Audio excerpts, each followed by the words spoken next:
The Texas Senate brings you gavel-to-gavel coverage live of today's proceedings of the Texas Senate.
Senate will come to order. Please rise for the invocation delivered by the State Minister, Scott Wall, Capitol Commission of Texas.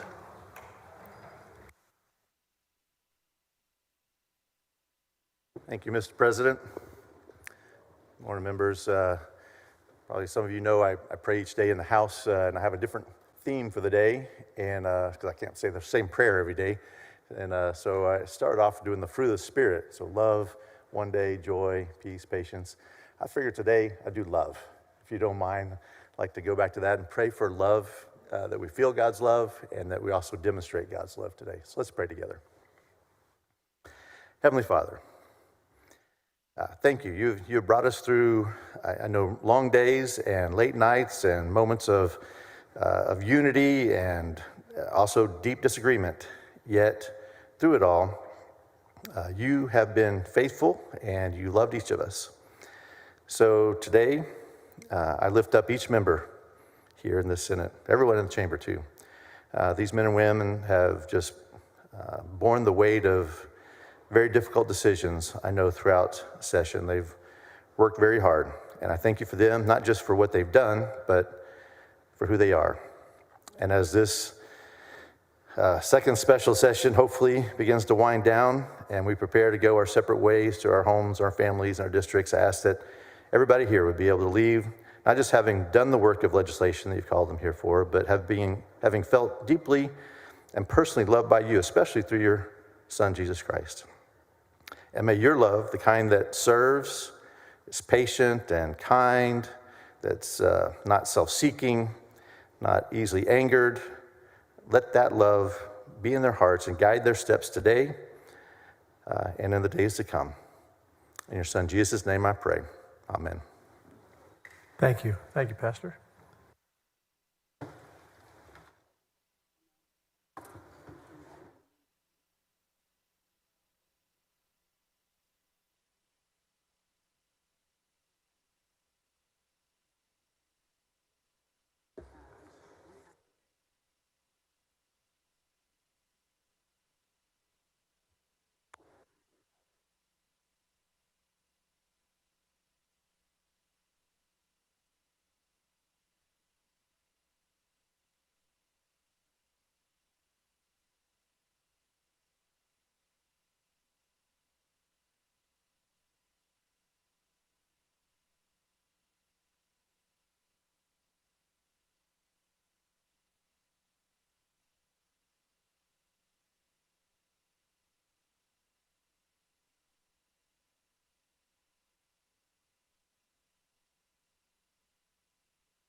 Members, we're ready to go to work. Senator Huffman.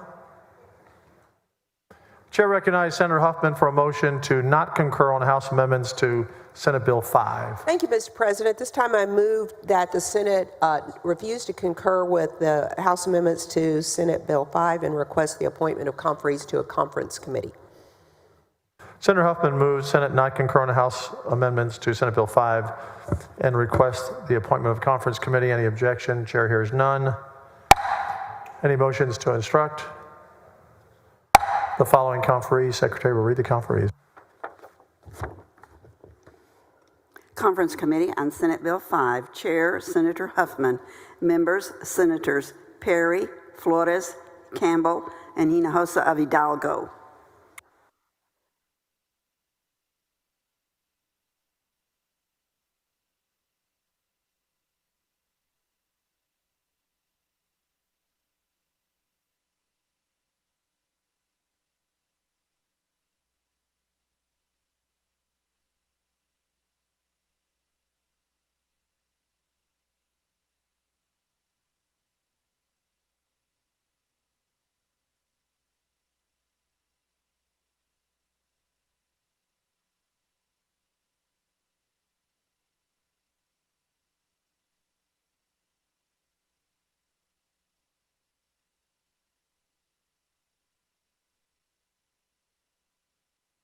Senator King, you're recognized for a motion to suspend the regular order of business on House Bill 4. Thank you, Mr. President. Members, I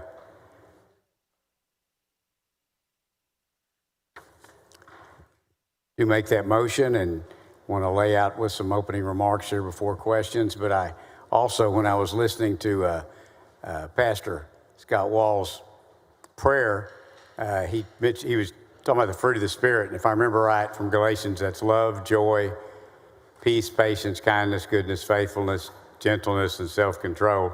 And I asked him if maybe we could add expedition to that, knowing that this is going to be kind of a long day, but apparently you can't add to Scripture, so that's not going to work. But anyway, if I can, if you wouldn't mind giving me just a couple of minutes to lay out some things that to kind of remind us what we've got in front of us today. But just by way of introduction, when I began this process, I had two goals in mind.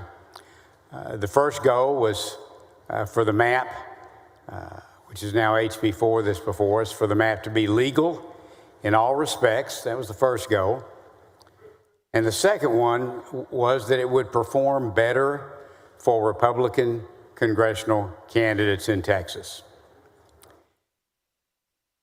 However, as we heard public testimony through, I guess, the 7 total hearings we had, 6 with testimony, there were numerous citizens and office holders that voiced concerns over the compactness of some districts. Compactness, as you know, refers to a principle requiring districts to be where they can be, drawn in geographically tight shapes, trying to avoid irregularities when possible.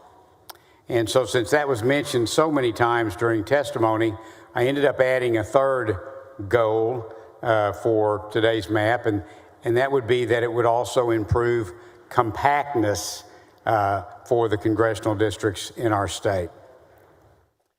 So let me just talk a little bit about that first goal of the map being legal.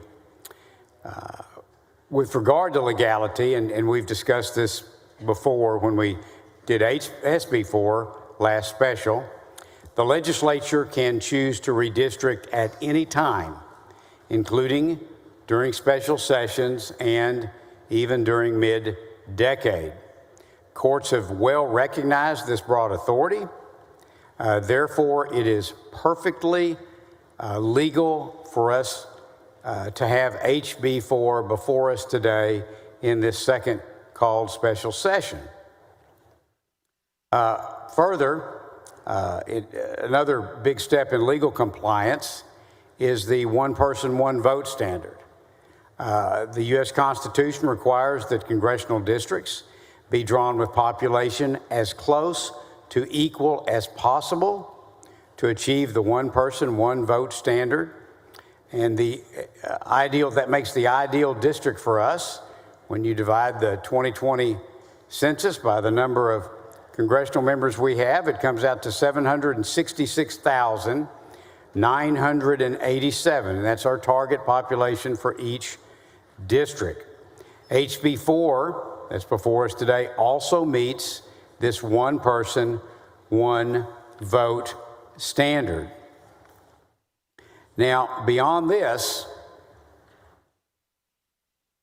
beyond the fact that we can do redistricting at this term of the redistricting cycle, and beyond the fact that we need to have equal population for one person, one vote, beyond this, the area of redistricting law is very robust and gets very complex very quickly.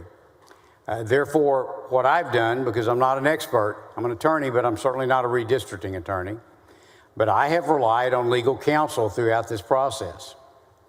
And I have been fully assured by that counsel that HB 4 complies with all applicable law. And the House counsel has come to the same conclusion. I haven't talked to them directly, but our counsel has conferred with theirs. So all that said, members, as we're here today for however many hours we're here, I want you to know that I'll do my very best to answer your questions, and I know a number of them are going to be about legal matters. But I would also ask that you please remember that we are not in a courtroom today. This is not a courtroom, and I'm not under deposition. Again, I'll do my best to answer your questions, but I don't want us to get into a legal debate over nuances. That's not our job. Courts take pages and pages just to talk about some of the definitions that apply to redistricting.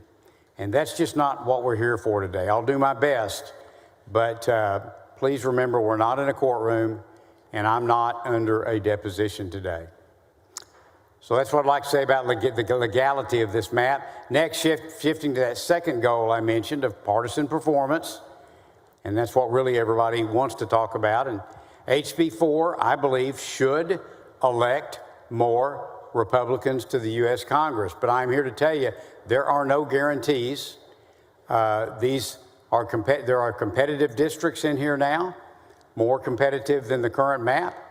And I have no idea who's going to run for what office. And I'll have no idea which incumbents may decide to stay or leave, or if they'll decide to run for different districts. I just don't know. I believe this map is more competitive, but there are no guarantees that it elects more Republicans. I also want you to know, and I can't emphasize this enough, that I have not reviewed any racial data.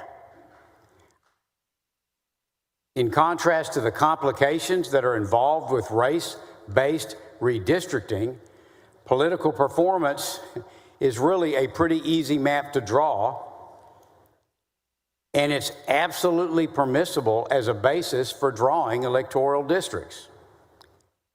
And this map is drawn based on political performance. I have not looked at any race data. Now, regarding the district lines in HB 4, I will tell you that nearly every one of the 38 Texas congressional districts' boundaries are modified, but they are modified for the most part, with a few exceptions, in very minor ways. The most significant changes affect 5 districts, and I do believe those districts, due to the changes, will now lean Republican in political performance. Those 5 districts that now will lean Republican in political performance are CD9 Houston, CD28 in the RGV, CD32 in Dallas, CD34 in Coastal and South Texas, and CD35 in San Antonio.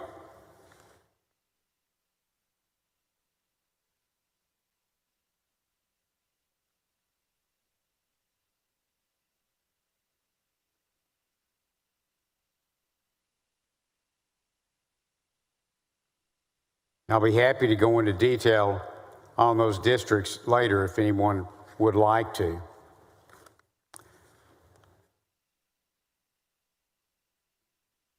So I do believe that the map is legal. That's our first goal. I do believe it performs better for Republicans, which was the second goal. And the third one, which I mentioned didn't come up until we went through hearings and we started listening to people, is the issue of compactness. As I mentioned earlier, it was developed from these repeated comments in public testimony. In HB 4, which I believe we have made some significant improvements, the most improved district in terms of compactness is CD 35, and that's under both the REOC and the Paulsby-Popper measures of compactness, and those are formulas that are used in courtrooms across the United States to measure compactness. The most improved district under those measures is CD 35. The second most improved district would be CD 29. And also CD 9 is substantially improved under those measures.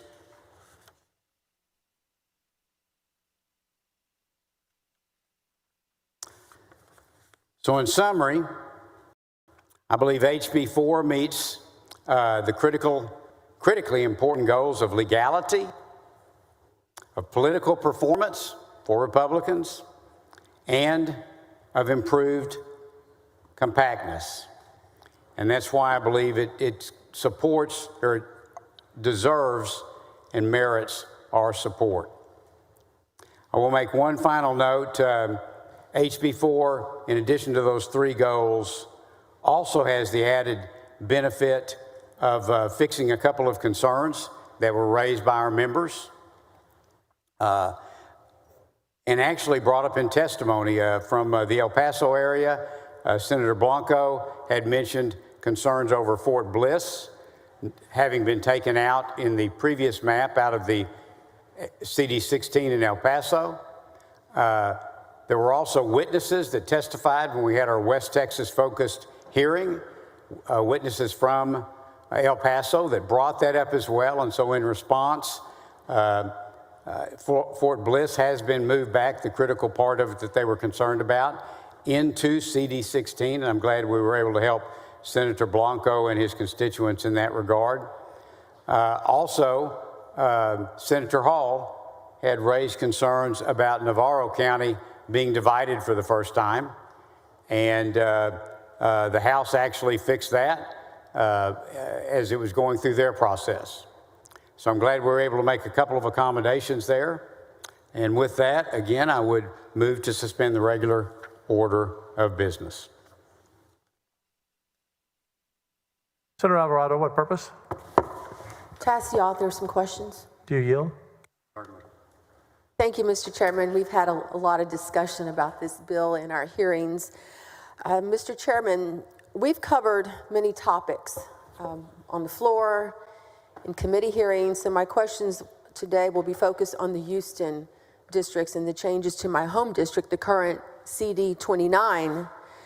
The latest map, Plan C2333, shifts population in Baytown from CD9 to CD36, and then shifts nearby population in Baytown from CD36 to CD9.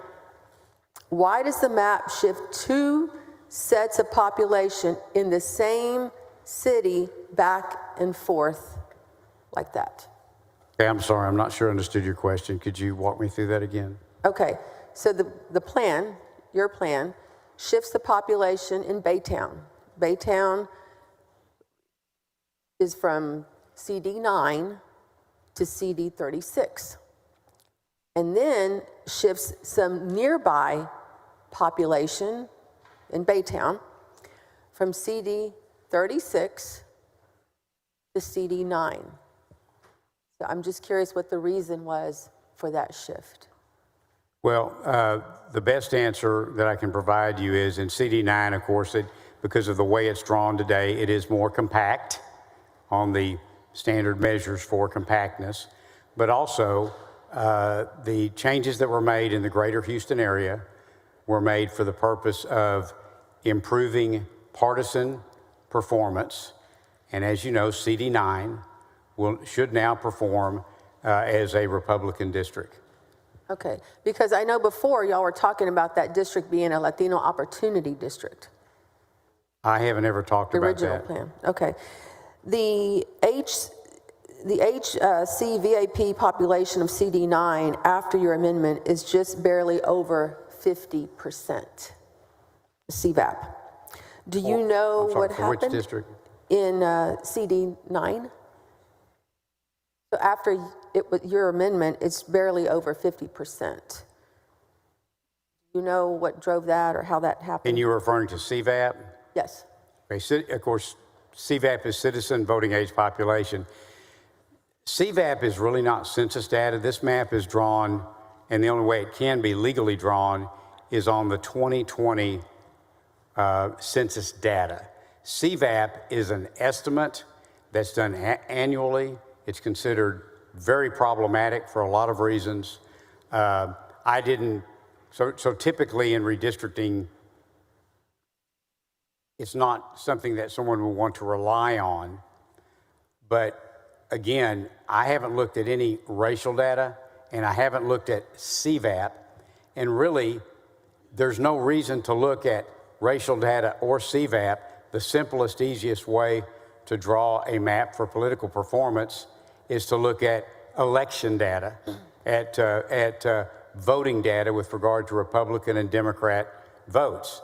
And when you do that, there's simply no need to look at racial data, and you certainly don't, I don't think, want to look at something as unreliable as CVAP. So I haven't looked at CVAP, I couldn't tell you what it is, and I haven't looked at any racial data with regard to any of the districts in Texas. I have a hard time believing that you or anybody that had anything to do with the drawing of the map did not look at racial numbers, demographics. All I can tell you is, of course, I didn't draw the map. I adopted the House map as it came over and filed it. SB4 had been filed as a companion to it, but I can tell you that our council have looked over it. Other council has looked over it. It is legal under all applicable law. And again, frankly, there is absolutely no reason to look at racial data when you're trying to improve political performance. The best measure of that is whether people have been voting Republican or Democrat. And if you want to draw a map and the goal is political performance, then that's what you look at. There's no reason to look at racial data. And frankly, I think in many cases it's problematic or illegal to do so. Okay, let's move on to some, now we're kind of getting a little into the weeds, but this is about certain precincts. The map drawer, whoever that is, and we'll get to that in a bit, split election precinct 414 4 different times. I know it's a lot of fours, but precinct 414 was split 4 different times. What was the purpose of carving up that precinct? You know, there's a dozen different ways you can draw when you get down to the minutia in a map, and I don't know why the House took that direction and their counsel in that. Again, when I looked at the House map, it met my 3 goals of it being legal, of it improving political performance, and advancing compactness. And so I am recommending that the map to the Senate today. Okay. The map drawer, whoever he or she is, also split election precincts 533 and 386 in the same area. Do you have any idea what the purpose was for splitting those precincts? No, my answer would be the same. When you get down to that nuance level, it would be the same as the previous one. Okay. Let's talk about the origin of the map before changes to the C2333. You said that you worked on the House map. I'm sorry, you said that you took the House map and filed it because it met your goals and had stalled in the House. All and right, so you've stated what your goals were. What data did you look at to confirm that the House plan met your goals? all right, so are you asking about, I mean, HB4 is the only thing before us today, and that's what you're referring to? All right. So I reviewed some of the political performance stats that were provided to me myself, I consulted with our legal counsel, and I mean, it's very clear as you review the map and you look at, and I can, you know, particularly those 5 districts, if you want, we can talk about how in the last election and previous elections that district would perform if it was drawn today. That's very easy information for anyone to get. Okay, but in terms of drawing the map, you don't have any more details on how and why the map was drawn as it was because Rep. Hunter handled it on the floor?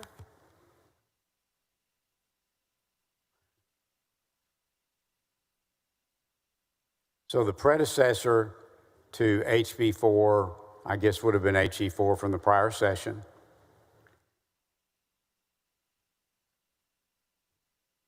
The House made some changes, primarily in CD9, El Paso, CD16, and then in the Navarro area, I can't think what district number that is. I don't know I don't know exactly what they did, whether the Ledge Council redrew that for the House. I don't know whether they had outside counsel do it. All I can tell you is that I found out about it Monday when everybody else did. I looked over it. I didn't object to the changes and went ahead and filed SB4 as its companion. Okay. But SB4 did not reflect those new changes, and that's why we adopted HB4 when it came over, because it had those new changes. Okay. I want to now really focus on Houston, because that's where my district is, and the districts that are impacted most within my Senate district. Are you aware that the Latino population of Harris County is well over 2 million? Not specifically. Okay. And the total population of Harris County is roughly 4.7 million people. Were you aware of that? Roughly, yes. Okay. Are you aware that the current CD 29, represented by Congresswoman Sylvia Garcia, is the only majority HCVAP district in Harris County under the 2021 map? As I've said, I haven't looked at any racial data. Well, I'm talking about the 2021 map, which all of y'all voted for. I haven't looked at any of the racial data in the 2021 map. And we're just, getting out of a very recent court case on those maps. What is the specific purpose of reducing the Hispanic citizen voting age population in CD 29 by 20 percentage points from 63% to 43%? I'm not aware that there was any intent to do that. Really? As I said, I haven't looked at any racial data. I've just looked at political performance. So I don't have an answer to that. Okay. By decreasing the HCVAP in CD 29 by that amount, 20 percentage points, it means that there's no longer a Hispanic opportunity district. Do you realize that? I assume you're operating off the assumption that Republicans won't vote for an Hispanic, which I don't think is a reasonable assumption. But again, I haven't looked at any racial data for any of the districts, including CD9. Can you explain how the DOJ letter, which incorrectly referred to Congressional District 29 as a coalition district, relates to the changes that we see in the current proposed CD 29? I don't think it had any impact on it. I personally didn't pay any attention or give any attention to the DOJ letter. For one, it was not addressed to the Senate. It wasn't addressed to me. It wasn't addressed to the House. It wasn't addressed to the legislature. It was addressed to the governor, and it was addressed to the Attorney General. My understanding is the Attorney General filed a response to it in the El Paso trial court, a 3-judge panel. They've already made a ruling on that. I presume that the governor has made some response, although I'm not aware of it. But I didn't take the letter into consideration because it was not addressed to us. I haven't talked to anyone at the DOJ. I have not talked to anyone at the White House regarding this map. Well, we talked a lot about that letter to the point that we did invite Ms. Harmeet Dillon to the hearing. We still did not get a response. Is that correct? We sent an invitation that if she wished to testify, we invited her, and to date, I have not received any response. In fact, some of us on the committee voted for a motion to subpoena Ms. Dillon. Is that correct? There was a motion, I believe by you or Senator Miles, and it was voted down by the committee, but we did issue an invitation instead. Okay. Well, I had a lot of issues with that letter. One is that she referred to CD 29 as a coalition district, and it's not. It never was created. It was created as a Latino opportunity district in the early 1990s. How does that relate to the changes that we see now in the current proposed CD 29? I haven't tried to analyze the HB4 against that letter but I'm not aware of any correlation. Okay. Can you explain the overall purpose behind the changes to Congressional District 29? For example, removing the Latino neighborhoods of Denver Harbor and Magnolia Park? No, I can just tell you that the changes that were made for the primary purpose of producing a legal map and one that would perform better for Republicans. Before undertaking these changes to CD 29, did you consider the district to be required or protected by the Voting Rights Act for Latino voters? I had come to no conclusion about that. Do you consider that this new version of CD 29 to be required under the Voting Rights Act? I have no position on that. Do you believe that this new version of CD 29 offers Latino voters the same opportunity to elect their preferred candidate when compared to the current CD 29? Again, and I don't know any other way to say it, I have not looked at any racial data, so I don't have any answers to any questions involving racial data, racial voting performance, any of those type discussions. The proposed plan pushes much of the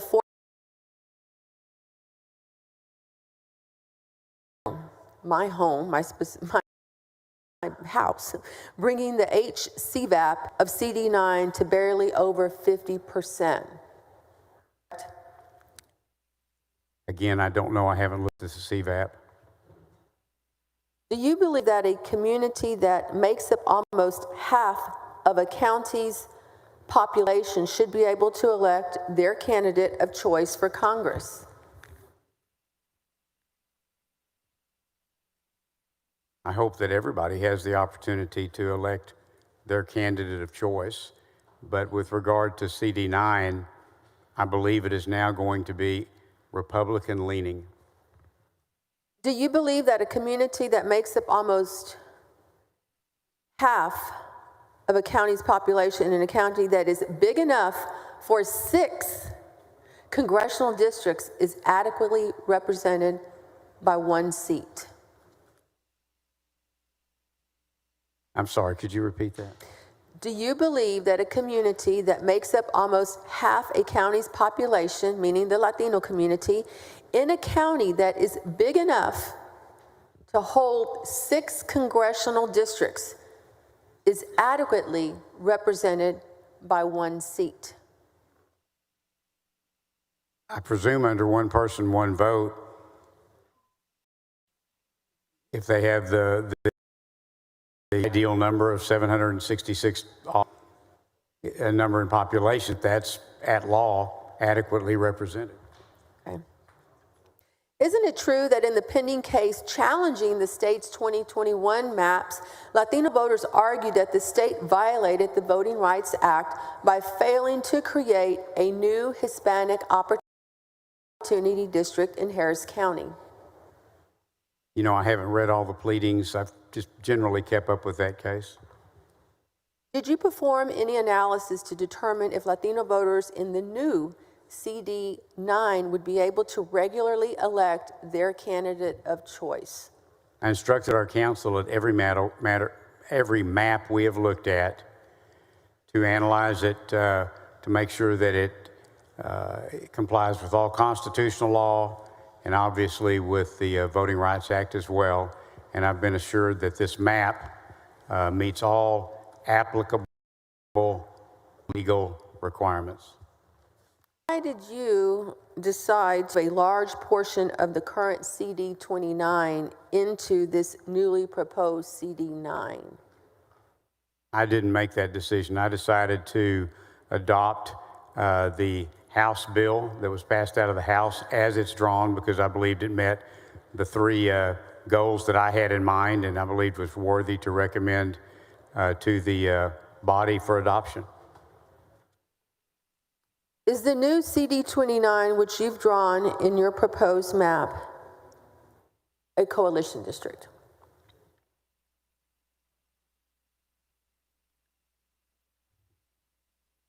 I believe that CD9 meets all the current legal requirements. And I'm asking about 29. 29? I believe that CD 29 meets all current legal requirements. Mr. Chairman, that's all I have for now. Thank you.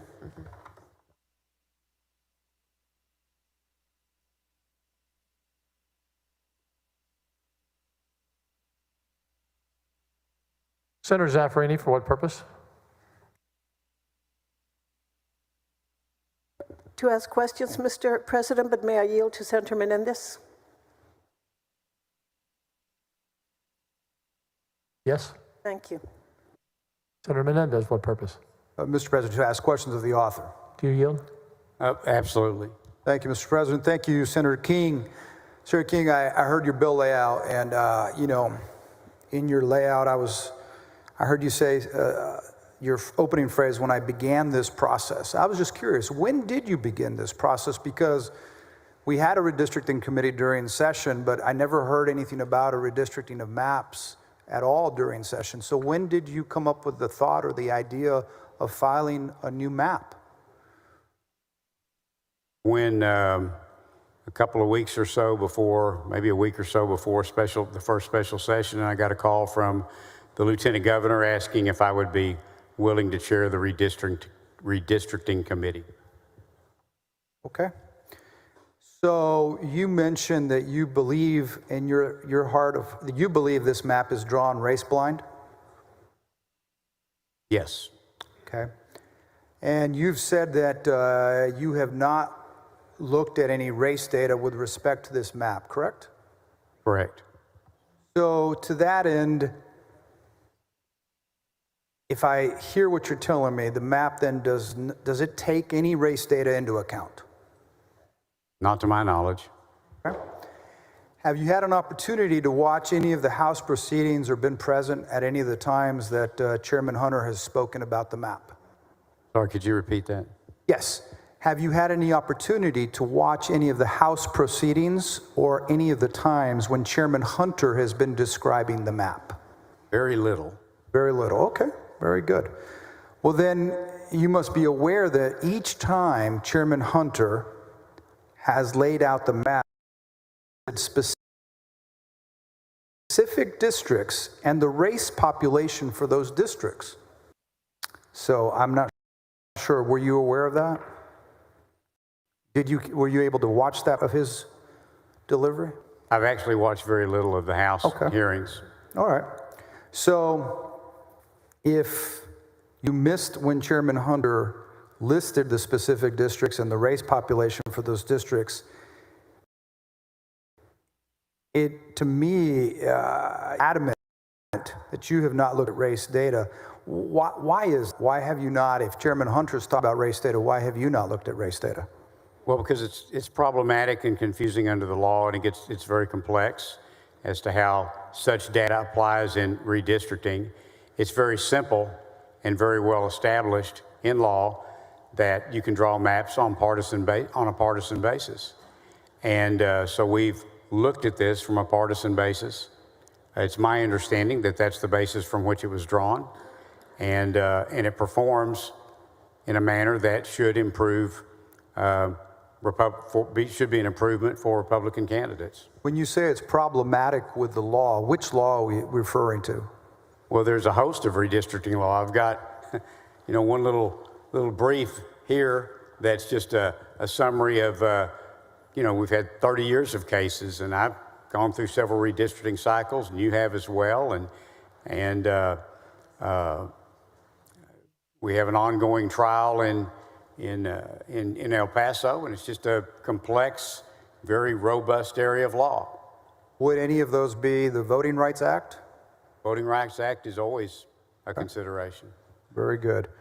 Does it concern you then that Chairman Hunter has focused so closely on the race data in his discussions of this very bill, House Bill 4? I am only concerned with what's before the Senate and in my authorship or sponsorship of the bill. So knowing that the Voting Rights Act can be, in your terms, your words, problematic, why does it not concern you that Chairman Hunter has been bringing up race when he's describing these districts? I'm not aware whether he has or not, but from my perspective, why would I use racial data? Voting history is just much more accurate and is well established as a legal way to draw maps, a legal process upon which to base maps. Okay. So you mentioned that you didn't draw this map or these maps. Is that correct? That's correct. Okay, so then whoever drew these maps, do we know if they used any racial shading on the computer at any point? Are you aware of that? So again, I don't know, I don't have any personal knowledge as to who drew the changes between HB 4 as it was introduced in this special session and HB 4 as it was passed out of the House, because there were some changes. Correct. And I guess what I'm trying to find out is what analysis was made during the map drawing process to determine voter preferences, as you've mentioned, you mentioned the partisan preferences, but also by racial group. That's what I'm trying to figure out, what analysis was made. All I can tell you is that I very specifically ask our legal counsel to run jingles and the other analyses that are used to determine if a map complies with the VRA, constitutional and other requirements. And I have been well assured that this map complies with the VRA in all respects, as well as all other applicable law. So I appreciate that. So you're telling me that the legal counsel that did know who drew these maps, that you asked them run an analysis through the Voter Rights Act, through jingles, and tell me that they're legal. Did they tell you which districts race was taken into account to make sure that they're legal? I was only presented with their conclusion, not any underlying data, whatever that may have involved. Understood. So we know race was taken into account to make it legal. We know, I'm just curious, because you're confident that you believe that these districts were presented to you after having been analyzed. I'm curious, how was race taken into account in the drafting? Do you know how the race was taken into account? All I can tell you is that every map I have looked at, and I haven't drawn a single map, I have in years past, but I have not had anything to do. I have not drawn any map during this process. Okay. What I have done is the maps that have been presented to me for consideration before I even looked at them. Right. I turned them over to counsel and I said, take it, give it a good legal scrubbing, and bring me back your conclusions. Okay.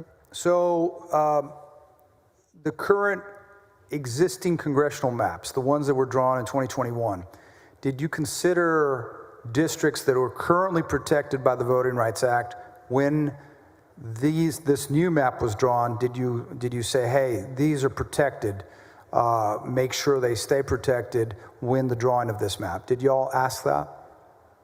My instructions were that I would not bring a map before the committee, and certainly not before this body, until I was told that it was legal in all respects.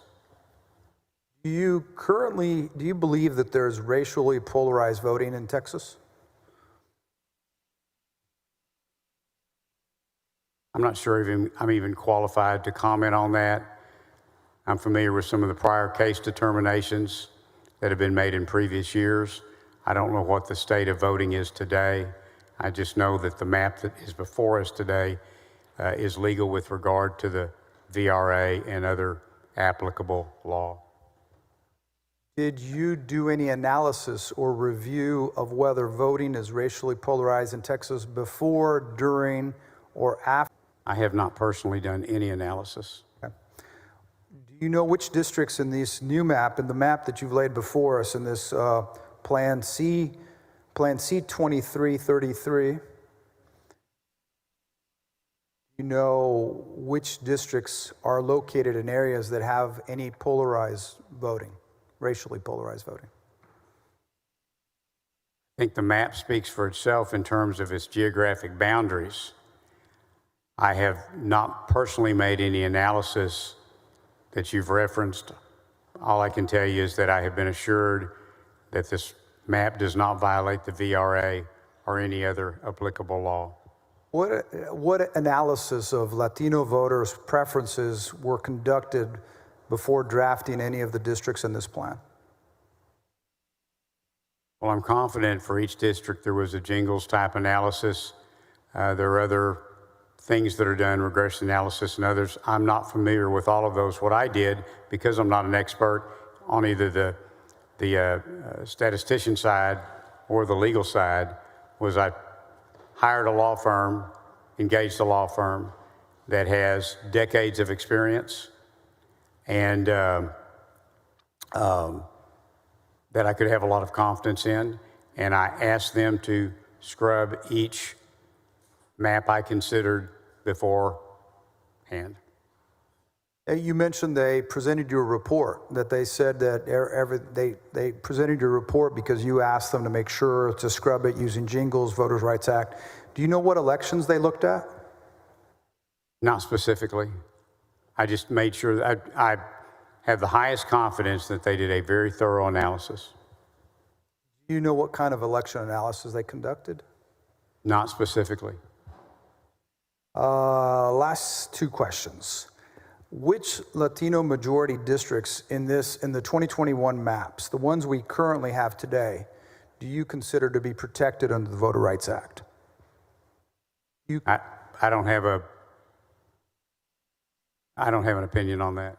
You don't know which ones are currently protected so that you can make sure these are legal? Again, I have intentionally not looked at any racial data. I've tried to just focus on political performance. Okay. And since you believe that these maps that you have before us are legal, could you please name the districts in this new map that are required by the Federal Voting Rights Act? So if these are legal, which one of the districts in here are going to be required to be protected under the Voter Rights Act? Can you tell us which ones? No.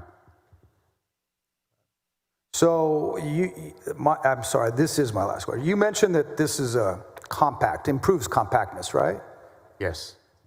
And as I look at this, it strikes me as odd, and I wonder why, if you could tell me why. Almost all of it seems that many of the rural districts are somewhat uniformly in shape, but when you get to the urban districts of Bear and Tarrant and Dallas and Travis, they seem to be, and Harris for sure, they seem to be carved up. As you look at the colors, they look like a bowl of something you'd get at Chipotle or something. They're just, why is it that Travis has got districts that you said compact, but yet you go from Travis down to the coast to Aransas Pass? How is that compact? Well, within the urban areas, it's generally a factor of population density. Population density. And what? Let me finish. I'm sorry, go ahead. It also gets into efforts to try to, where you can, hold communities of interest together. And of course, contiguity, every district has to continue, they can't be broken. But the other part of it is that, and our Senate districts are examples of that as well, but when you have to get, in this case, 766,000 people into 38 districts, and so many of our counties have only 5 or 10 or 20,000 in population, it is very common, in fact, it is unavoidable, that you just have to reach into urban areas, take population, and then reach out and pull in a bunch of rural and suburban counties to be able to balance out that one person, one vote. And that's why, and frankly, it's a lot easier to draw in a county like one of mine that has 4,000 people. It's very easy to draw that whole county into one district. It's much more complex when you have a dense urban area. You've been a legislator for a long time, isn't that correct? Many years? This I guess, is my 27th. 27 years. And so we've been through redistricting many times. You mentioned that, correct, right? Yes, you and I both. And isn't it true, because through all of the districting, that the overwhelming majority of racial minorities live in these same urban counties that you've cut up in little strips in this map? Isn't that true? I mean, it is true. I mean, it's just population. That's where they live. Again, I haven't looked at any racial data, but I would just say off the top of my head, South Texas has a lot of rural areas that are heavily Hispanic in population. That's just common. Right, but I was just asking about the urban counties that have been cut into little strips. Again, I haven't looked at any racial data. Thank you for answering my questions. Thank you, Mr. President. Thank you. Senator Zaffirini, Thank you, Mr. President. for what purpose? To ask questions of the author. Do you yield? Certainly. Thank you, Mr. President. He's been waiting for these. Pins and needles. Thank you, Mr. President, and thank you, Mr. Chairman. Mr. Chairman, Representative Hunter has claimed repeatedly that Senate District 9 and Senate District 35 in this new map are to be Hispanic majority districts. Is that your understanding? I have no personal knowledge of that. Thank you. And you have said it is your belief that the Hispanic population in Texas supports Republicans. Is that correct? I think I'm sorry, I'm not sure how you're phrasing that. Are you asking me if do I believe that Hispanic citizens will vote for Republicans? Yes, I do. That you have said that. Yes, thank you. Are you aware that data scientists can calculate the preferred candidates for racial groups in precise areas, and this is called a racially polarized voting, or RPV analysis? I'm generally familiar with that concept. Thank you. You said in committee that you were unaware if anyone had performed a racial polarization analysis of your map. Is that correct? That is correct. Do you know if the map drawers were provided the reams of RPV analysis offered in the El Paso trial in May and June of this year? And let me qualify that last answer, if I could, a little bit, Certainly. please. Again, as I said earlier, I'm not a redistricting expert, and I'm not on the law or on the statistical side. I employed a law firm as counsel that has decades of experience, and my direction to them was look at this map, take whatever analysis steps are necessary, and let me know if it complies with all applicable parts of the law, and also will it perform the way I hope it will politically. And they brought those conclusions back to me. So I don't know the specific steps they took, but I'm very confident that they took all necessary steps to make those determinations. Thank you. Do you know if those map drawers were provided the reams of RPV analysis offered in the El Paso trial in May and June?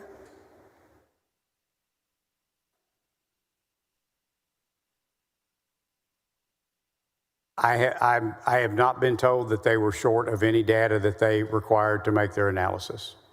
Did you look at any of those data? No. Have the map drawers or anyone else, as far as you know, done an RPV analysis of any mapping proposal filed during these two special sessions? Not during the trial, but during these two special sessions. Has my legal counsel? No. Have the map drawers or anyone else, including your legal counsel, done an RPV analysis of the mapping proposal? I don't have any personal knowledge of that. Thank you.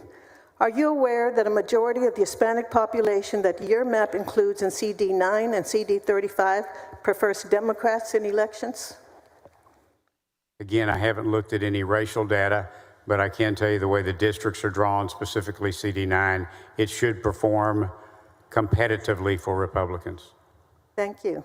Have you seen the data analysis performed by some data scientists at UCLA on your map? My staff provided yours with a copy of it. No, I haven't.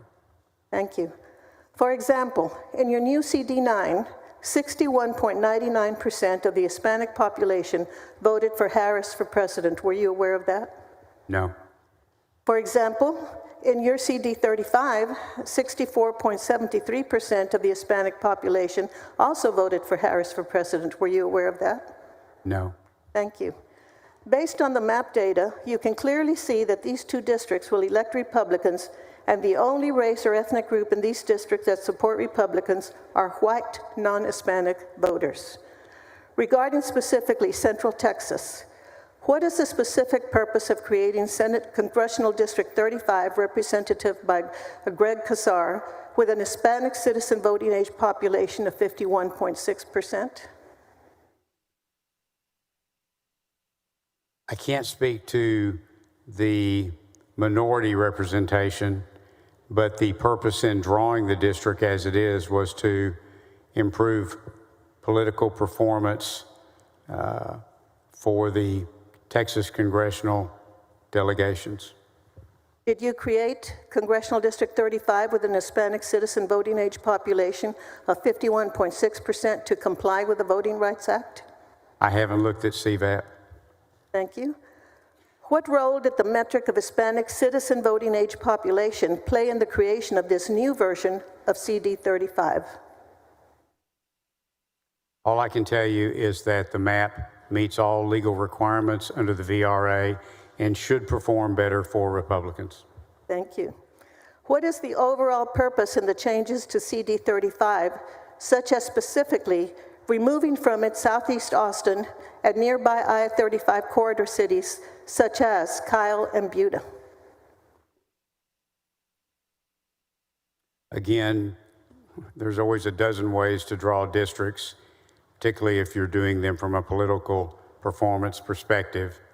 I assume that that was done either to improve that political performance or possibly to round out population or possibly to hold communities of interest together. Well, before undertaking those changes to CD 35, did you consider the district to be required or protected by the Voting Rights Act for Hispanic voters? I don't have an opinion on that. Do you believe that Hispanic voters can elect their preferred candidate to Congress in this newly drawn CD 35?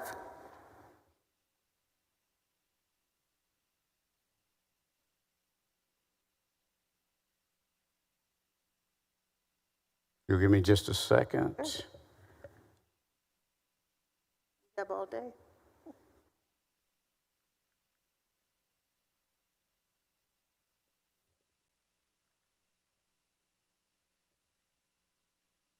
Trying to double check something, if I may.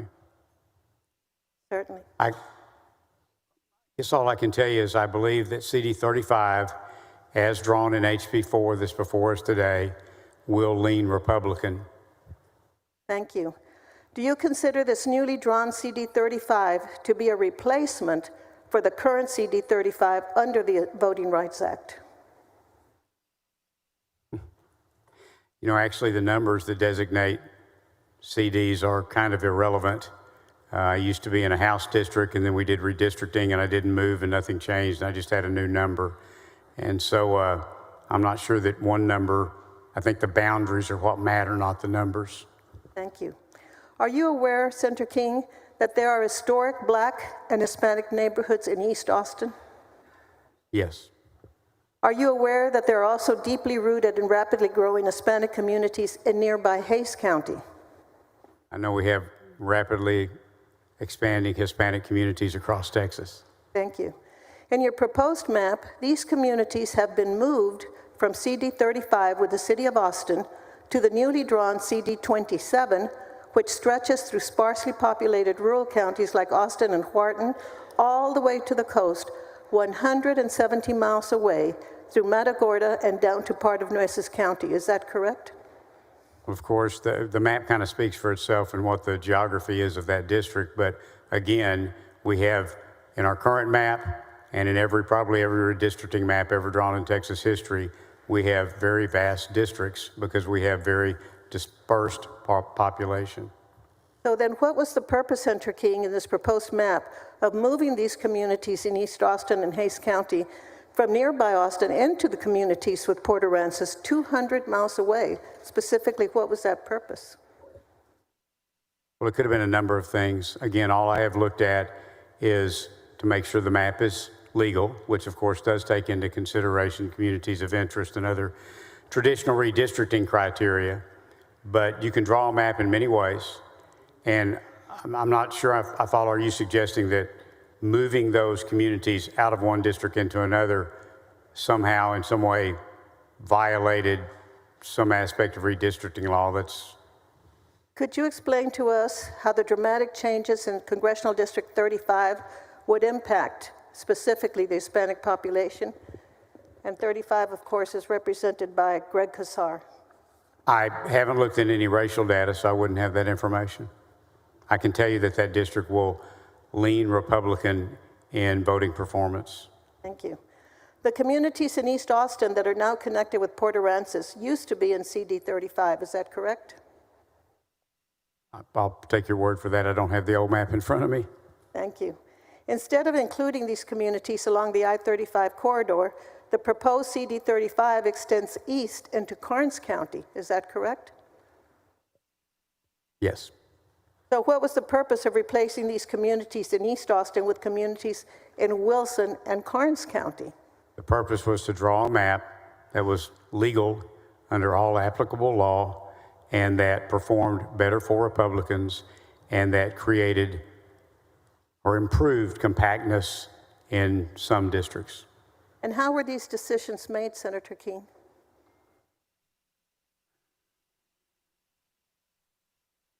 Again, I've adopted HB 4, which is before us today.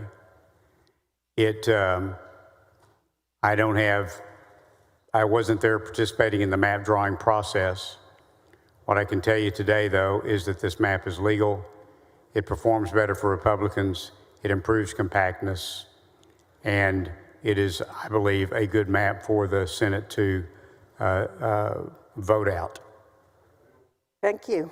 Did you or the map drawer at any time perform an analysis to determine if Hispanic voters in the current CD 35 were able to elect a candidate of their choice in most elections? I'm confident that our council reviewed all appropriate data and made all appropriate analysis to make sure that the map would be legal in all respects.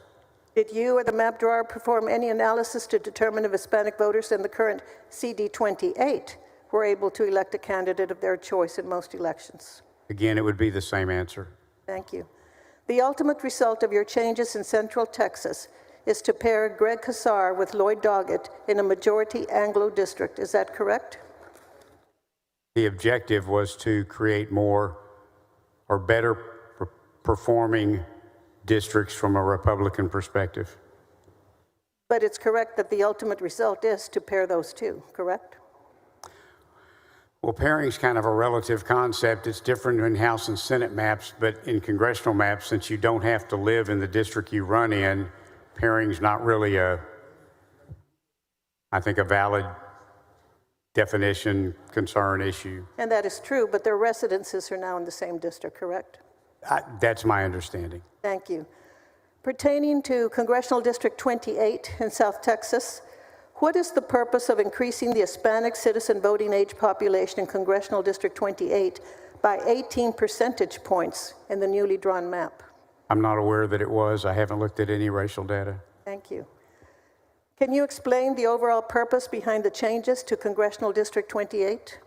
All the changes that were made in the map were made to ensure that it was legal, that it would improve Republican performance, and hopefully improve compactness. Thank you. In your opinion, could Hispanic voters elect their preferred candidate to Congress in the newly drawn Congressional District 28? I'm sorry, could you repeat that, please? In your opinion, could Hispanic voters in District 28 elect their preferred candidate to Congress in this newly drawn map?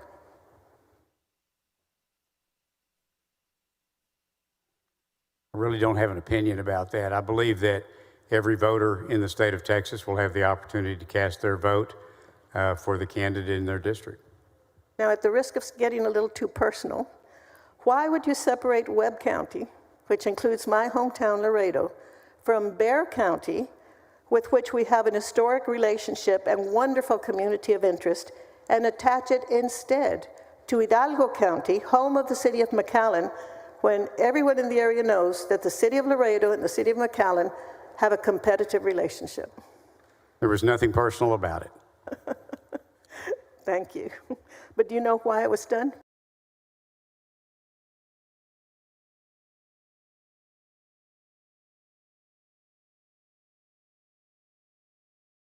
Thank you.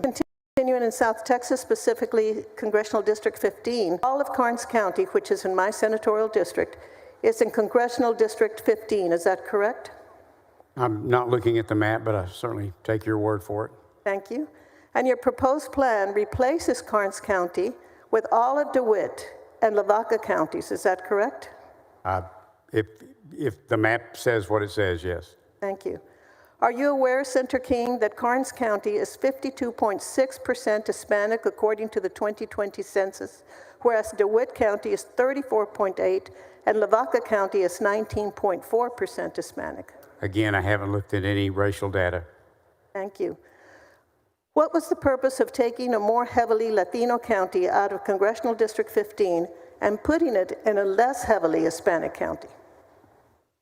The purpose of all the district changes, the intent of all district changes, were to make sure that we had a legal map, one that performed better for Republicans and hopefully improved compactness in some districts. Thank you. Did the DOJ letter in any way refer to South Texas regarding the redistricting need? Well, it pointed out 4 districts, or 5, I can't recall. It's been a while since I've read it. Thank you. Senator King, is there any question you expected me to ask that I failed to do? I think you were very thorough. Thank you, Mr. Chairman. Thank you, Mr. President and members.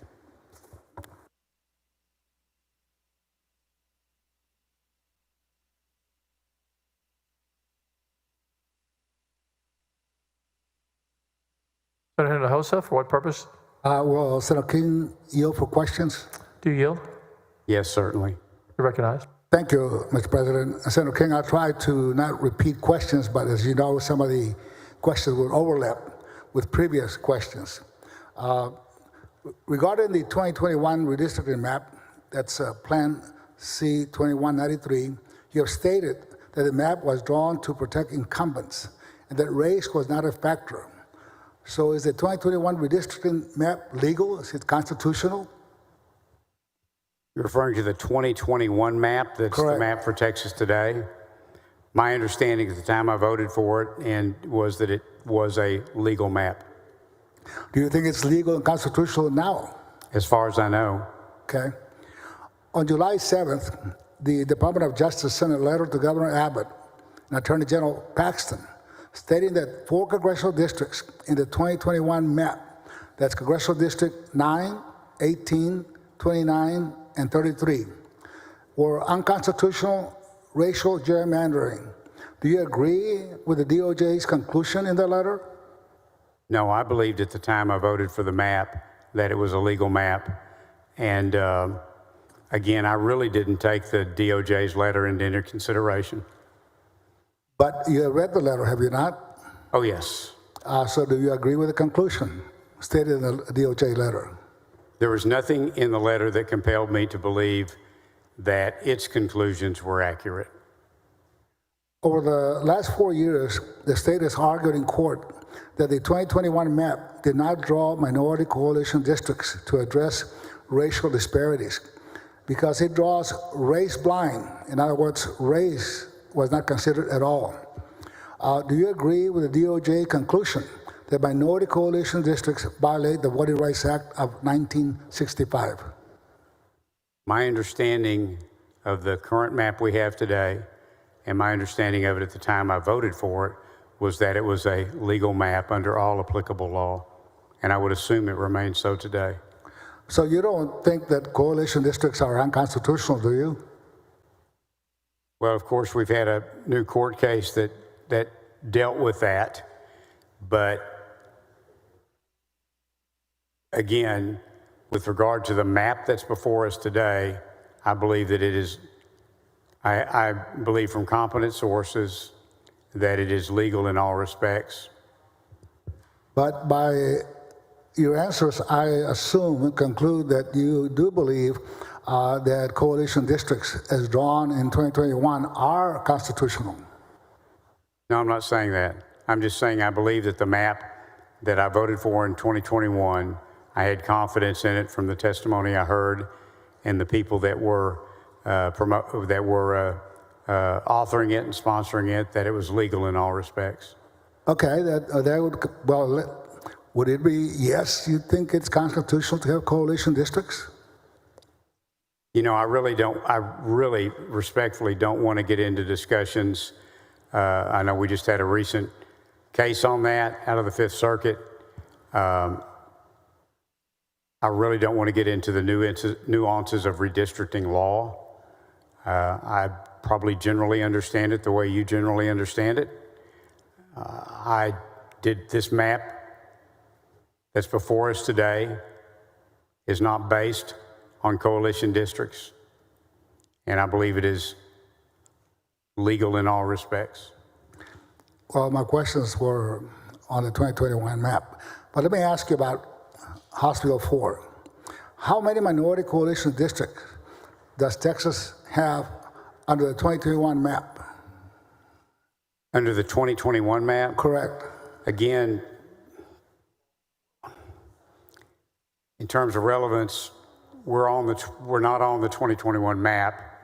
We're on CD4, respectfully, that's before us today. Well, it does change some of the coalition districts in the 2021 map, and I think it's very important and relevant to House Bill 4 as drawn. Would you agree there were 9 coalition districts on the 2021 map? Congressional District 7, 9, 18, 22, 27, 30, 32, and 33, and 35. Are you familiar with that? You know, I just intentionally drawing coalition districts requires looking at racial data. I haven't looked at any racial data with regard to this map. I know that the Petaway decision said that Section 2 does not recognize coalition districts. Beyond that, I think those are more discussions for the courtroom. Well, question is, under House Bill 4, did you leave any minority coalition districts in the map? Again, to answer that, I would have had to look at racial data, and I have not looked at any racial data. Well, do you think that the DOJ letter of July 7th did research and looked at racial data to make and come to the conclusion that coalition districts are made up by 2 or more minority groups, were unconstitutional?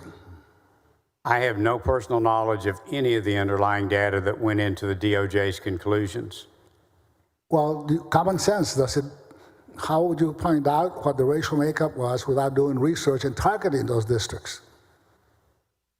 My understanding, if you're going to determine if something's a coalition district, you have to take into consideration racial data. So my presumption would be that the DOJ letter had some underlying data that they were looking at. Whether they properly assessed it or not, I don't know. I don't know anything more about the letter than what you know about it from reading it on its face value. Well, do you think it was an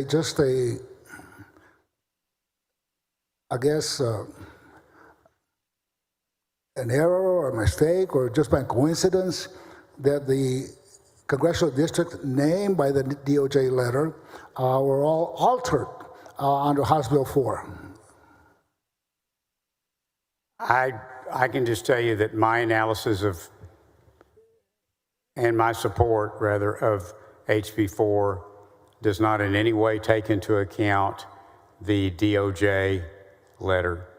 So are you saying that it's a coincidence that House Bill 4 actually targets the same 4 congressional districts that were named in the DOJ letter?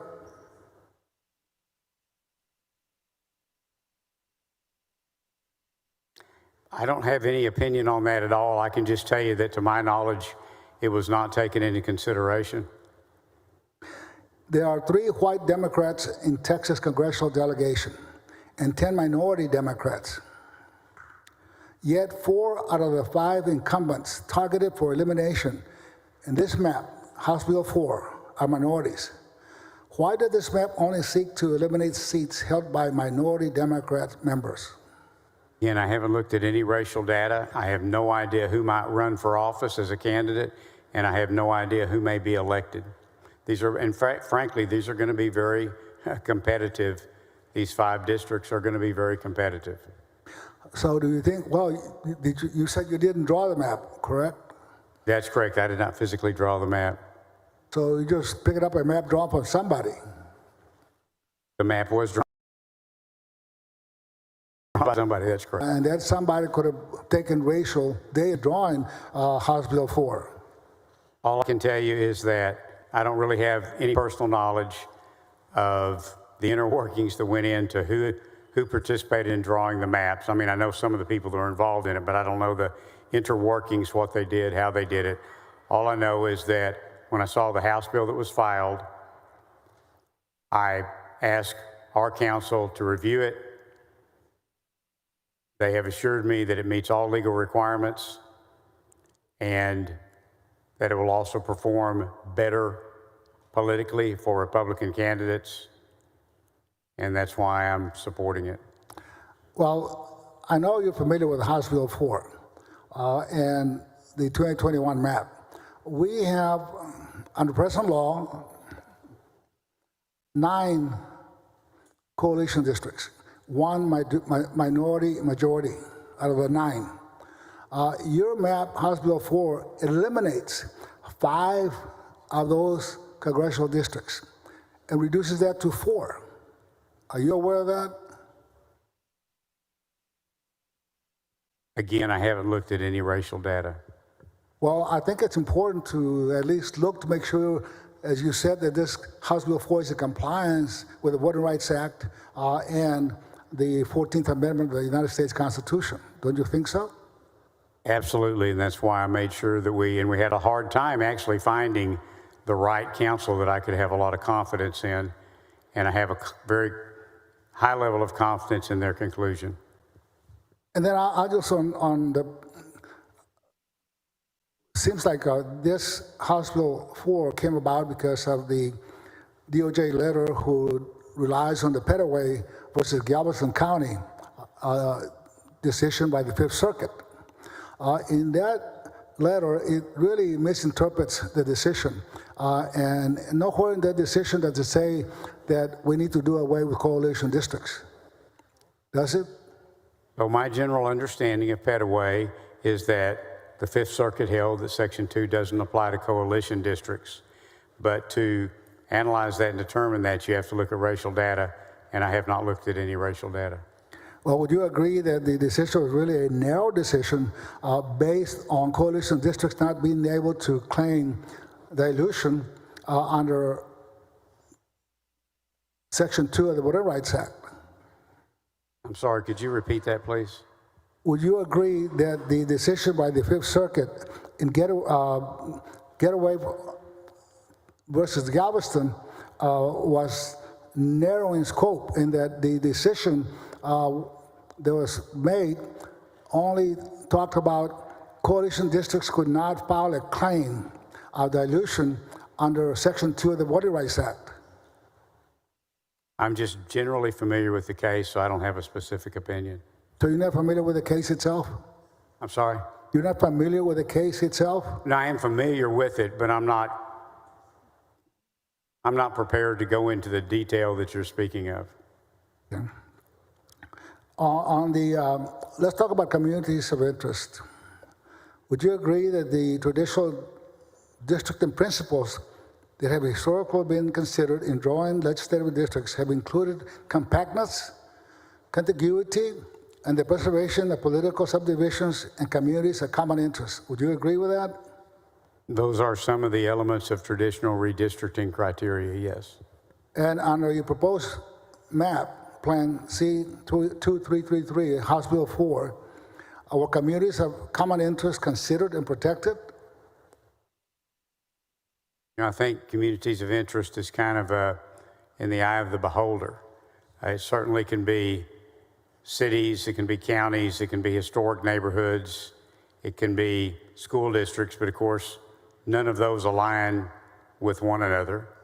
but it can also be economic regions, it can be port authority areas, it can be TxDOT regions, it can be river basins, water basins, it can be suburban, urban, rural. Communities of interest is really a term of art. It can apply to a lot of things. Well, in Hidalgo County, you split the county in half. You split McAllen under Congressional District 28 and Congressional District 15. You separate Edinburgh and McAllen, put the whole west side of the Hidalgo County in Congressional District 28, yet you split the University of Texas Rio Grande Valley and put it in Congressional District 34. Those are communities of interest. On top of that, the Far San Juan Alamo School District, which is one school district, is split in half. How do you justify that? Well, a school district itself is not a singular criteria for determining a community of interest, but I would ask, what's the population of the county? Hidalgo County probably is close to 1 million people. Okay. So, I'm not excited that Parker County is split. It didn't used to be, but that's just, when you're trying to draw 766,000 odd-numbered people into 38 districts across a vast state like Texas, counties are going to get split, and school districts are going to get split, cities, counties. It is unavoidable. And granted, there are different ways to draw a district, but this map was drawn for the purpose of being legal, performing better for Republicans, and I believe it does that. And I know that there's some people happy. I know Senator Hall's really happy that Navarro is no longer split. I understood that he was upset that it was split to begin with, but that's just unavoidable. Somebody is going to be divided. Wherever you are, there are going to be divided communities in redistricting. And probably being divided to protect political interest. Political interest is a valid consideration when drawing maps. Including when race is taken into consideration? I'm sorry? Including when race is taken into consideration? Again, I haven't looked at any racial data, and I didn't take race into consideration when trying to decide whether to support this map. And Nueces County, you also split the county between Congressional District 34 and Congressional District 27. You have the Hillcrest black community, historical black community, with a long history in Corpus Christi, one of the main common roots of Corpus Christi and in Nueces County. You have that down all the way up to South Austin. What do they have in common with South Austin? And I don't have specifics as to that district, but neighborhoods, everyone in those neighborhoods will still get to vote.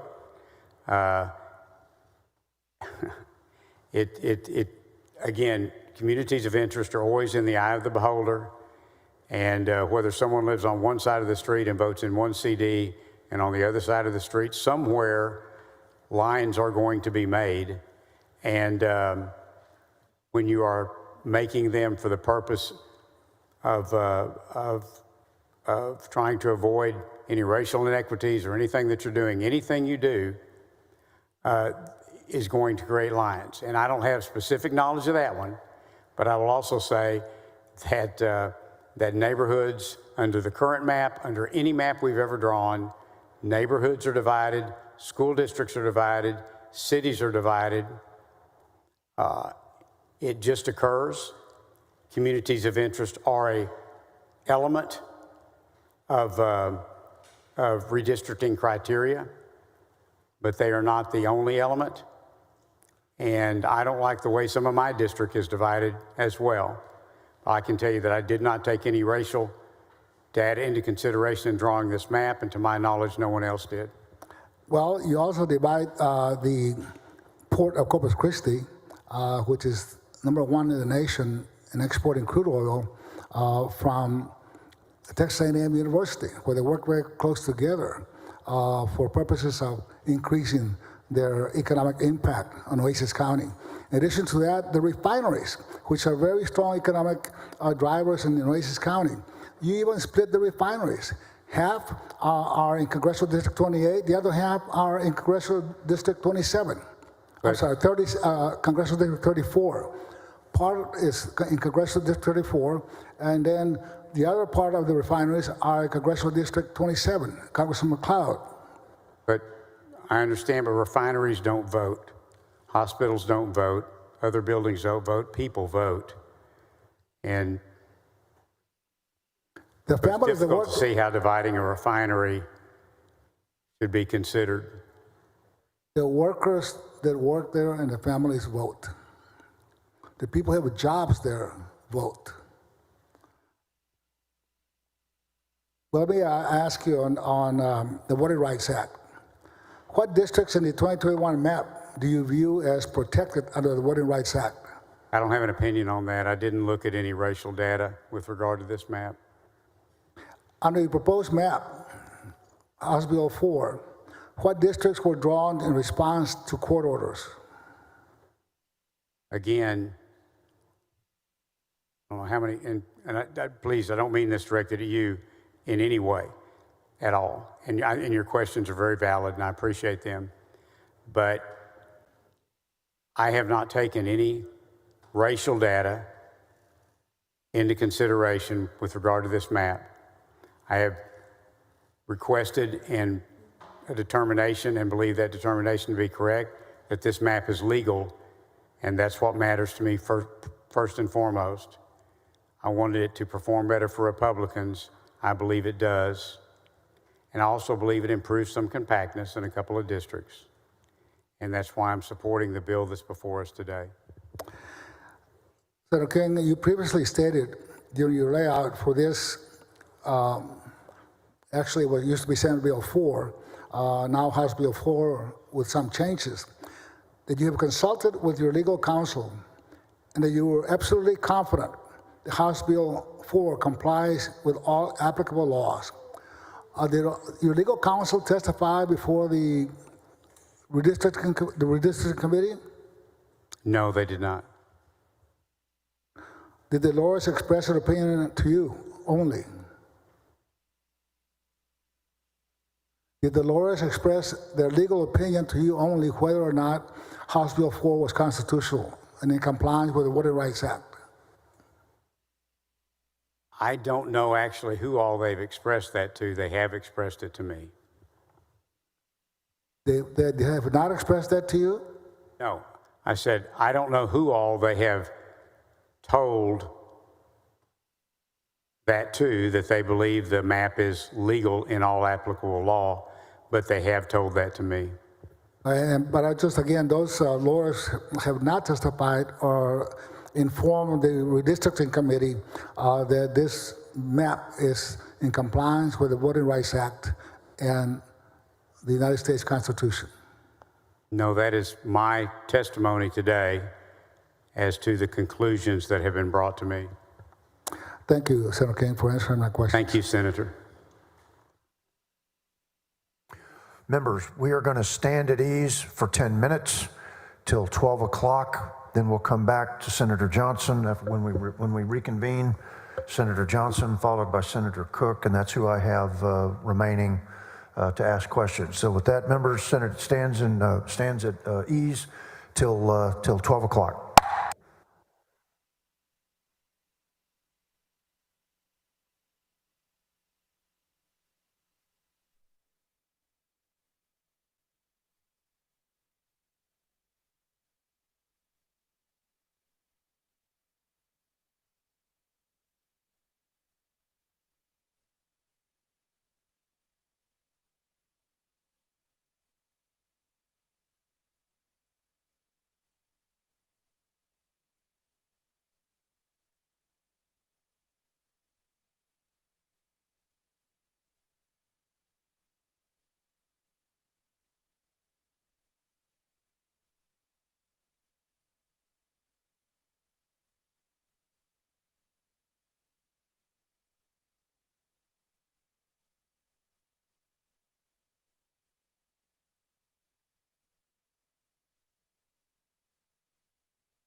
Senate will come to order. Senator Johnson, for what purpose?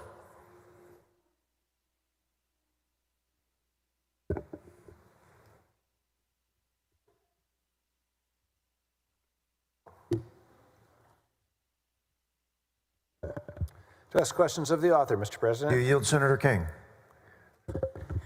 Yes. You recognize Senator Johnson. Thank you, Mr. President. Senator King, I'm glad you got a break because you deserve a rest because there's a lot more questions to come, not all for me, fortunately. Senator King, are you familiar in the context of the Voting Rights Act with the concept of racially polarized voting? Generally.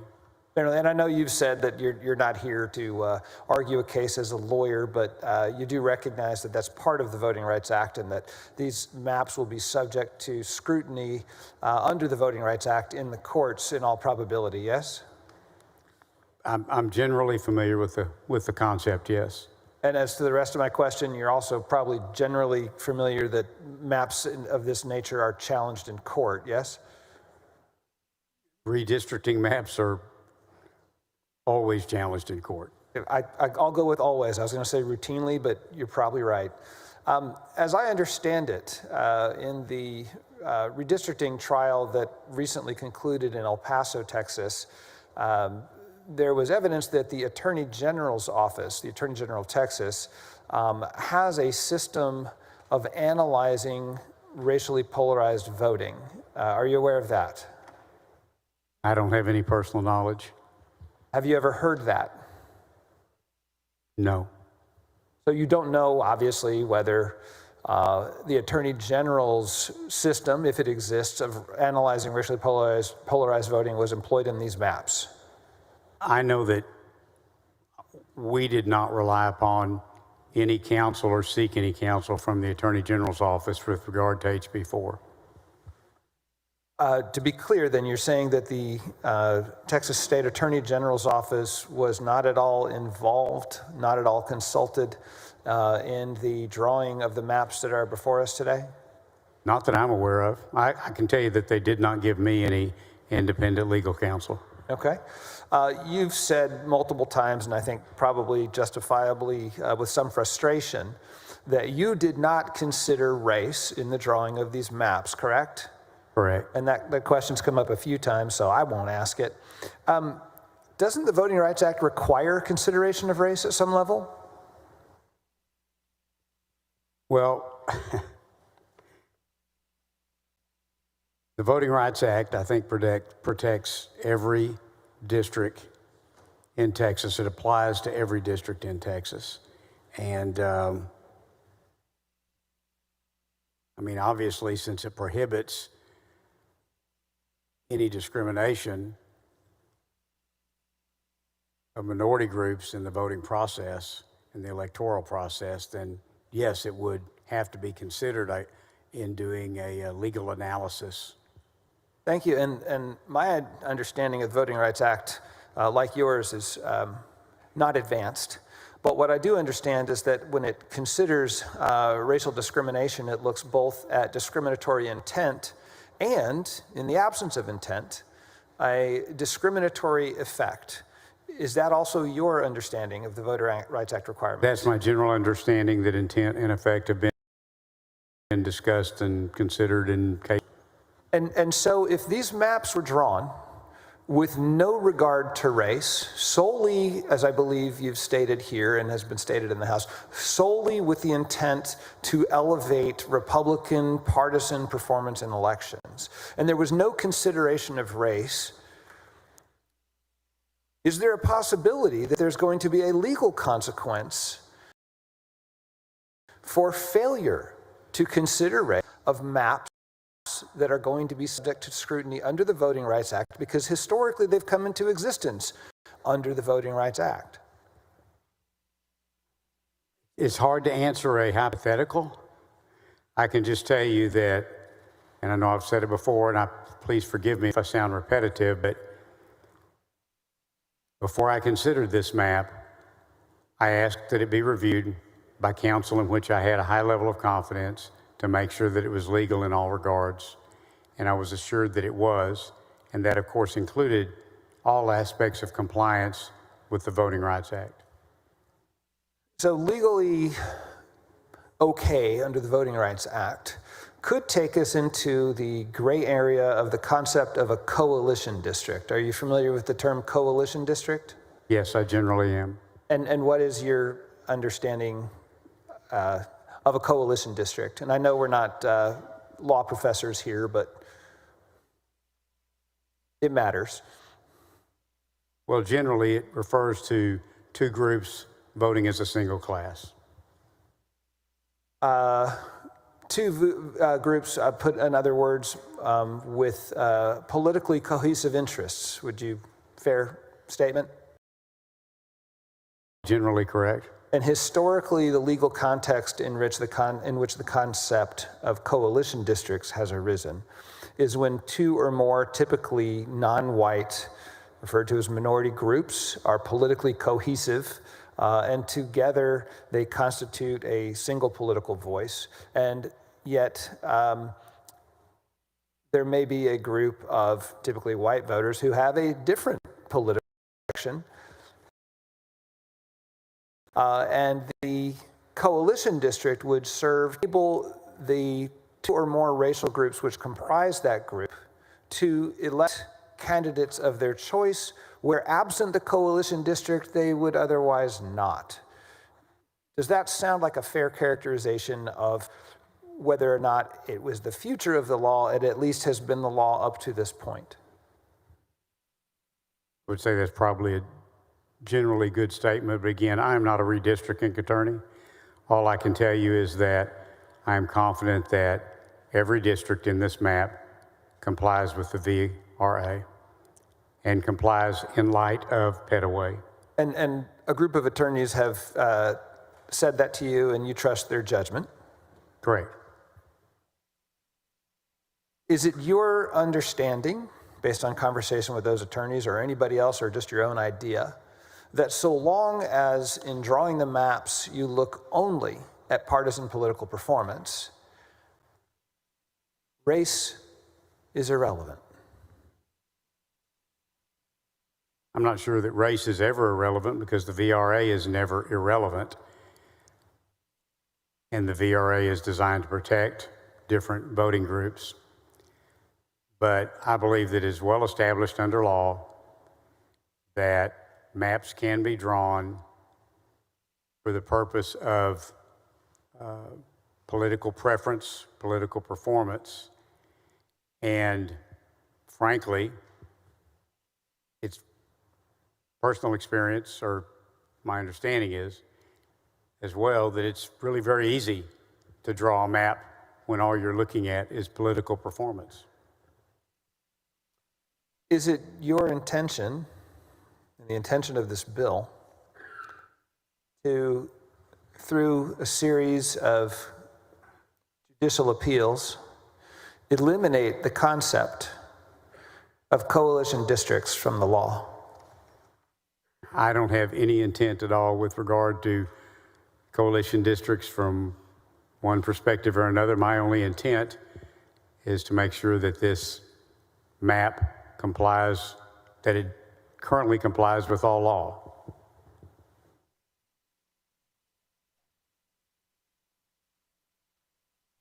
You stated earlier that at least one of the districts under the new maps is more compact. Is it also more politically cohesive? I haven't looked at any racial data. Is it more politically cohesive? How are you defining politically cohesive? Where racial groups, or were actually really just the constituents of that district, vote the same way? Where the minority groups in that district vote the same way, as opposed to a different way? I haven't looked at that because I haven't looked at any racial data. Okay. Last segment here. In North Texas, where I'm from and where Senator West is from. And I'm actually from there too, so. And where you're from, Senator King, I apologize. Of course. Between Tarrant County and Dallas County, do you have any reason to doubt the statistics that I've obtained that say that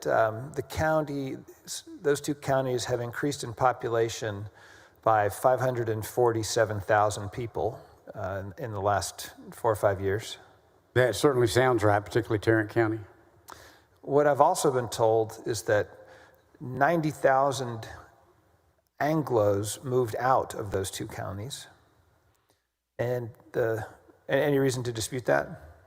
No, I wouldn't know either way. They're just numbers. We're both going off them. I have reason to trust them. But if 90,000 Anglos left and 547,000 people came in, and at least 500,000 of them were non-Anglo, I'll represent to you that that's the case. Would we expect there to be more or fewer districts that consisted of a majority-minority voters? So my understanding is that you can only draw a redistricting map off of the preceding decennial census data. And so this map is drawn not off estimates of years since 2020, but it is drawn directly off of the 2020 census data. I just want to understand what you just said, that if you're drawing maps mid-decennial, much as I detest it, you can't use current data. You have to use the decennial data when you're conceiving of the maps? Yes, that's my understanding. Even if the effect is to shift the proportion of representation for a smaller ethnic group in favor of a ethnic group that is shrinking and in the disfavor of an ethnic group that is expanding. I can only speak with reference to this map, but it is my understanding that this map completely complies with the VRA and all other applicable law, and I presume that would be obviously with regard to discriminatory intent and effect that you mentioned. Okay, thank you for this dialogue. Thank you.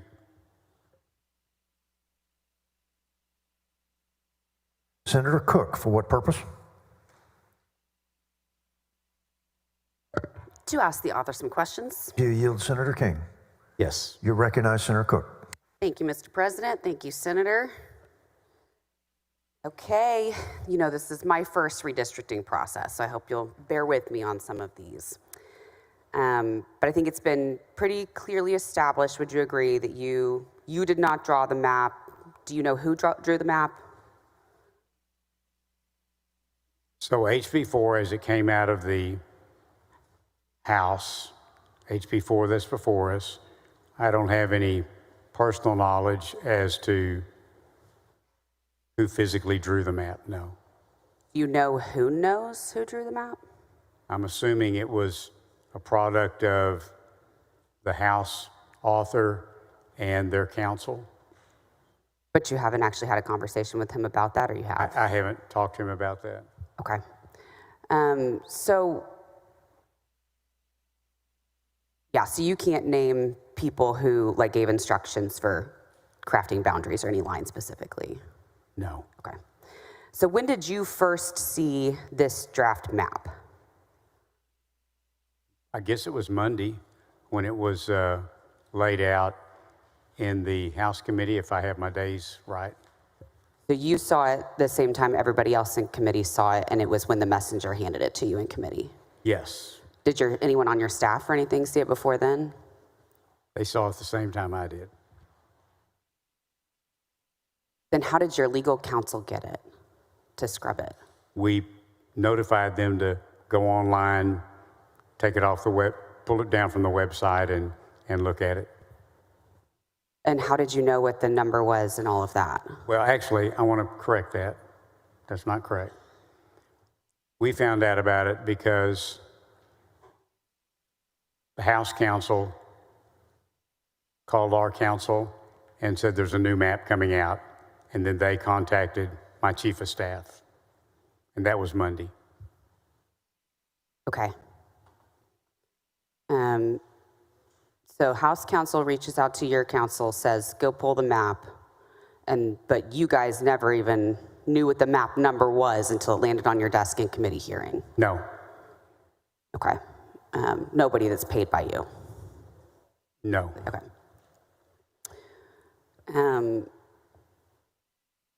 It's kind of wild to me, I'll be honest. Didn't know that's how it works. And I think you've said multiple times, like this is, or you're establishing, right, that the DOJ letter did not impact you in any way. No, none at all. Okay. And are you aware, like had your legal counsel seen the DOJ letter? Yes. Have y'all had any conversations about it or anything that? Yes. Okay.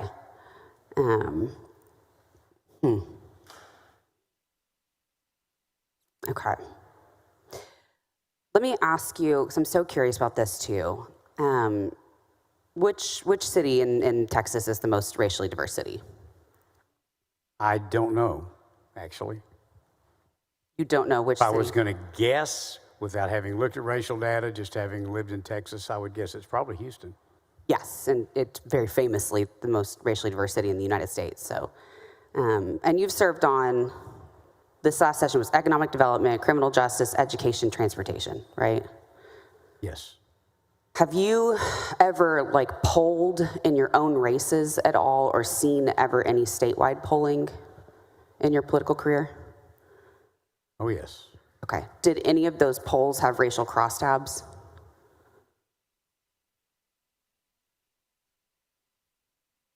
Not that I recall. You paid for polling without racial crosstabs? Well, I'm sure they did, but to be honest, I never really dig into the polling. I usually just go over the conclusions with the pollster. Usually that includes racial data. As a part of your service on the education committee, I'm sure you probably had to process a lot of data about independent school districts and who's on lunch, who's not, racial makeups of those. Is that probably accurate? Well, this is my first time to ever, I guess second time to ever serve on education, but yes, they do talk about poverty levels and who's on school lunch and things of that nature. But most of the funding formula stuff, though, is really, I mean, finance is so much involved in that. And I bet on criminal justice, you probably have to process a lot of jail data for different counties and have a pretty bird's eye statewide view of some stuff. And I imagine racial demographics probably comes up in a lot of those discussions. I've seen it come up in those discussions, right? Not as much as you would think. Okay. And you knew, without flipping through a book or anything, that Houston is the most racially diverse city in the state. Yes, I've heard the statements of, and I don't remember the numbers, but it's an amazing number of different languages that are spoken, some of the school districts and things like that. It's an amazing place. So I guess I'm just trying to understand, maybe you didn't sit down with Red Apple and click on racial demographic data, but is it fair to say, with all of the information and access you have, your view of the state, your tenure as an elected official, that you might have some semblance of some common sense racial data in the state? I have common sense, yes, I guess. I have common sense data, but I have not drilled into racial data with regard to redistricting.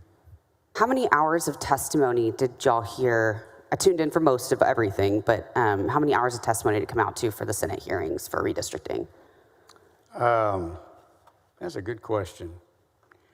I can tell you that when we did the South, actually I don't know the number of hours. I can tell you, for example, that when we did South and Central Texas, which also included Bexar County and Travis County, and the RGV, we had 112 people registered to testify, 48 testified. We had 778 click into live stream and view it. I can go through that type of data, but I'd actually have to ask my staff. I can't remember how many hours we were in. Hours and hours, though. Yeah, but it was long hearings, yes. Yeah, we had hundreds of people show up. You'd get through, like in that day, that hearing, 48 testifying without it taking some time. Did any of those commenters mention any racial data? Were there demographers? Did racial data come up in those hearings? At a couple of the hearings, like NAACP or some of the other interest groups who testified, and some of the congressional members who testified, gave reference to, I wouldn't call it racial data as much as general statements with regarding to communities and of interest and groups of interest. Okay. I just have a really hard time understanding how there's no regard to race at all when we heard hours and hours and hours of testimony, a lot of it focusing on race. You're very aware of some of the racial demographics of the state, even just from a top of your mind kind of place.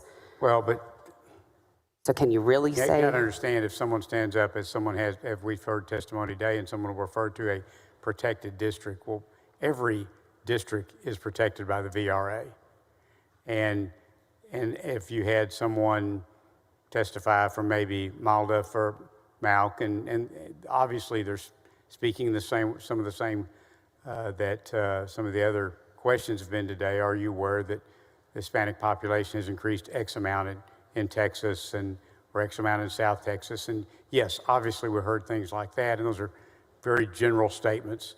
But as far as drilling into the racial data to the extent that you would have to draw a map based upon racial criteria, I haven't looked at any of that. And does your office have access to demographers and that sort of thing if you? Well, I know Red Apple has that, but I haven't cranked up Red Apple myself throughout this whole process. And we don't know who did for this. Well, I understand there's another program out there that most people are using now other than Red Apple, but I know there are programs that people have access to that incorporate all types of data. And I guess anybody drawing a map could review that and use that, but I didn't. Okay. Okay, I'm kind of just trying to figure out how this DOJ letter fits in. My district's been highly concerned about it, as you can imagine. Are you aware of any additional DOJ communications to the state of Texas through the governor's office, AG's office, or otherwise regarding the unlawfulness or the claimed unlawfulness of the current congressional map?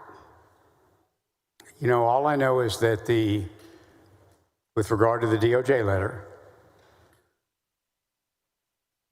I know that the Attorney General filed a direct response to it with the author of the letter, disagreeing with the findings in the letter.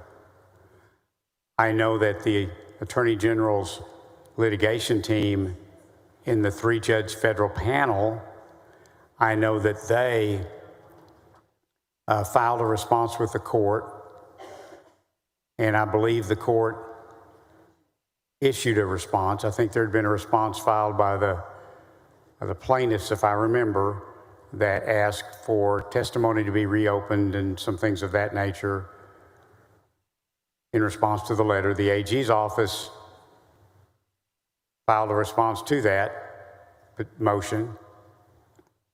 My understanding is that the court denied the motion to reopen at this time. The governor, I guess, responded. I'm not aware of any direct response by him. It wasn't addressed to the legislature. I really haven't given it any consideration. At the request of the Democrat caucus chair, and we did issue an invitation, and I think Senator Miles and Hinojosa as well, we did offer an invitation to the author of that letter to come and address the committee, but we have not had any response to that letter. And are you aware if the DOJ has threatened any enforcement proceeding or action since the initial letter to Governor Abbott? Not to my knowledge. Do you know who decided that there should be changes made from the committee? I know you kind of talked about this, but I just want to ask it directly. Do you know who decided that there should be changes made from the committee version of this bill? Say that one more time. Or the changes, I guess, from to the committee substitute? So do I know, make sure I understand the question correctly. Do I know whose decision it was to make the changes in HB 4 that was originally filed in the House committee in this special session, the changes that were made when they laid it out in committee, the main changes being 16, 9, and Navarro County? I don't know whose idea that was. Do you know who, you know anyone who proposed any changes throughout this process? Do you know anybody who had input? I know we don't, don't know who drew it. You don't know who made those changes. Are you aware of like anyone who participated? I don't have in those. I don't know the mechanics of how all that came together. I presume that their legal counsel for the House was heavily involved in that, but I haven't talked to them and I haven't asked that question. Okay. Have you had any communication with Hunter at all, with Representative Hunter? Not about those changes, no. I don't think we've talked since then. I called him the weekend before just to say, when are you having a hearing, and what are the plans, just kind of make sure we were coordinating things. And he didn't mention anything in that call about changes, and I want to say that was the Saturday before the Monday that they did out. Mm-hmm. And we have not spoken since then. Okay. And then you just adopted the same map. You did not have any hand in? No, before I agreed to anything, because we had filed the companion as SB4.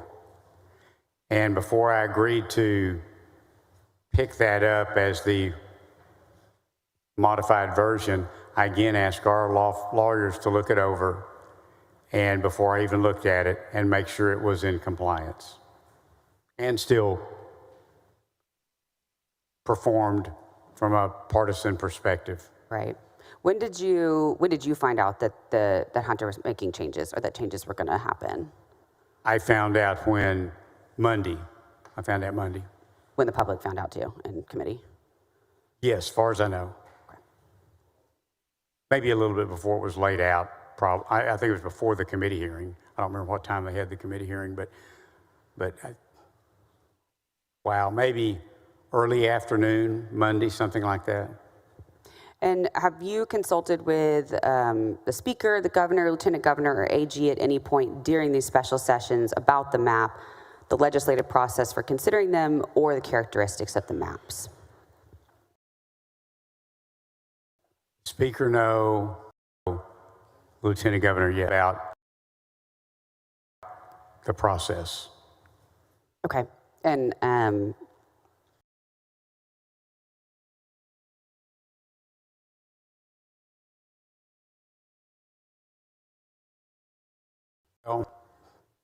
over a map, but he's in his role as the President of the Senate and my role as a committee chair that he appointed to that position, we've had the same type of reaction that I would characterize as normal and standard between the Lieutenant Governor and any committee chair on issues that are prominent at the time.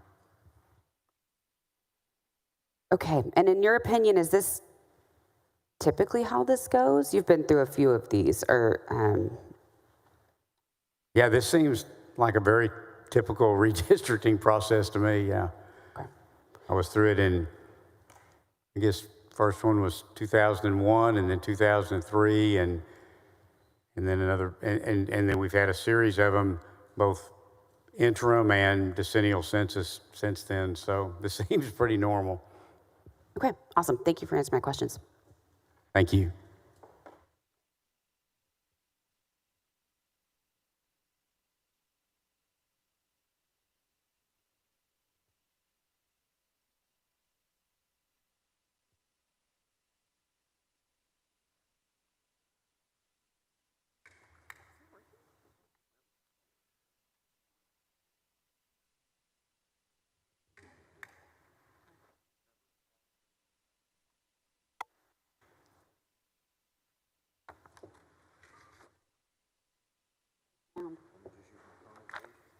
Motion. Members, the following motion in writing.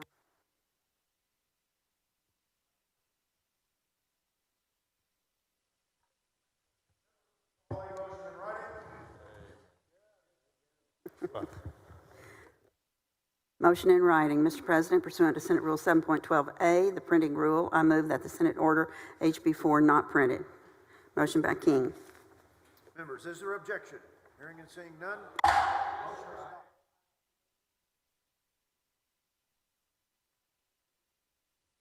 Members, there is objection. Secretary will call the roll.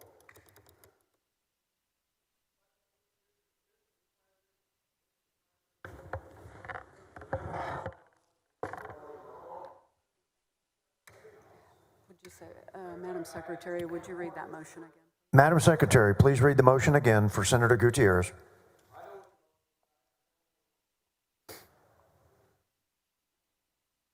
Madam Secretary, read the motion again. Mr. President, motion in writing, Mr. President. Pursuant to Senate Rule 7.12A, the printing rule, I move that the Senate order HB 4 not printed. Motion by King.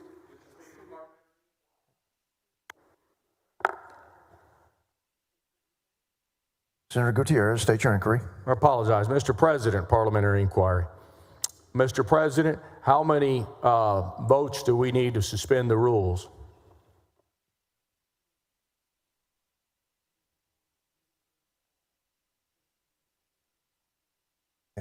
To order the bill not printed is a 5/9 threshold. I'll ask for strict enforcement, Mr. President.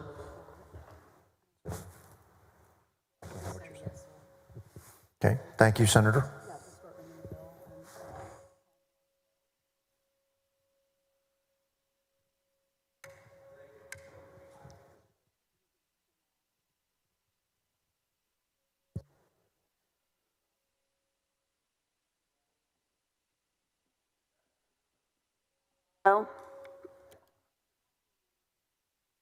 Betancourt, Birdwell, Blanco, Campbell,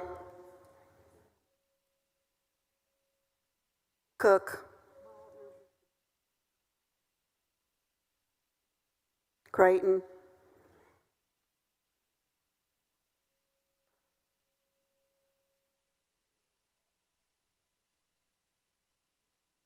Eckhart, Flores, Gutierrez, Hagenbu, Hall, Hinojosa Nueces, Hinojosa Hidalgo, Huffman, Hughes, Johnson, King, Colcourse, Menendez, Middleton,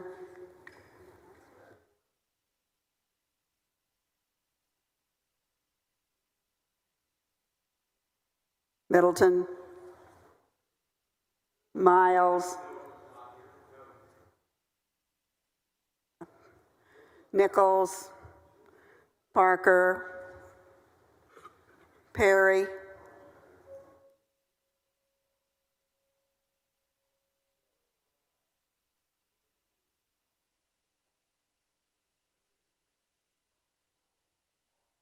Schwertner, Sparks,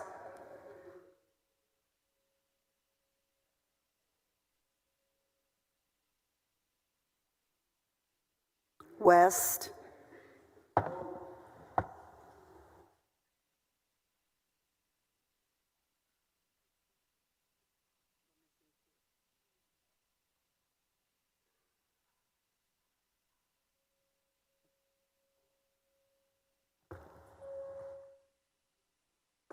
oh, yeah, that's right, I haven't got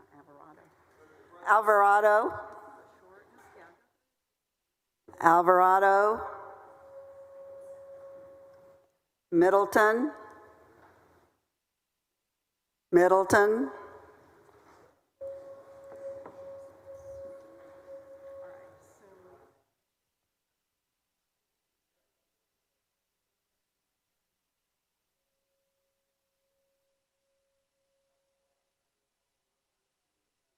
Perry,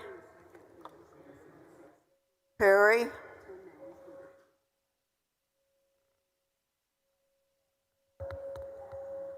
Alvarado? Hold, Senator. Continue the vote, Senator, Secretary. Alvarado?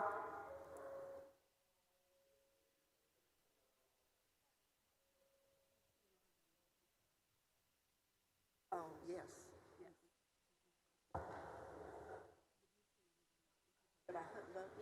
All right. I'm just, Members, there being 16 ayes and 10 nays, the motion is adopted. Senator Gutierrez, for your parliamentary motion. inquiry. Or parliamentary inquiry. You need to go to the microphone to place it on the record, please. Thank you, Mr. President. Was it 5/9 of members present? That is the standard, and then it passed 16 to 10. Can someone do the fraction on that? I didn't do so well in math. 16.6, and so we had 16. So 16.6 is the actual number. I wonder, do we need 17, Mr. President? 26 members. Well, 16.6 sure as hell isn't 16. There are 26 members voting. 5/9 equals 15. 16 votes were cast in favor. Therefore, it passes the 5/9 threshold.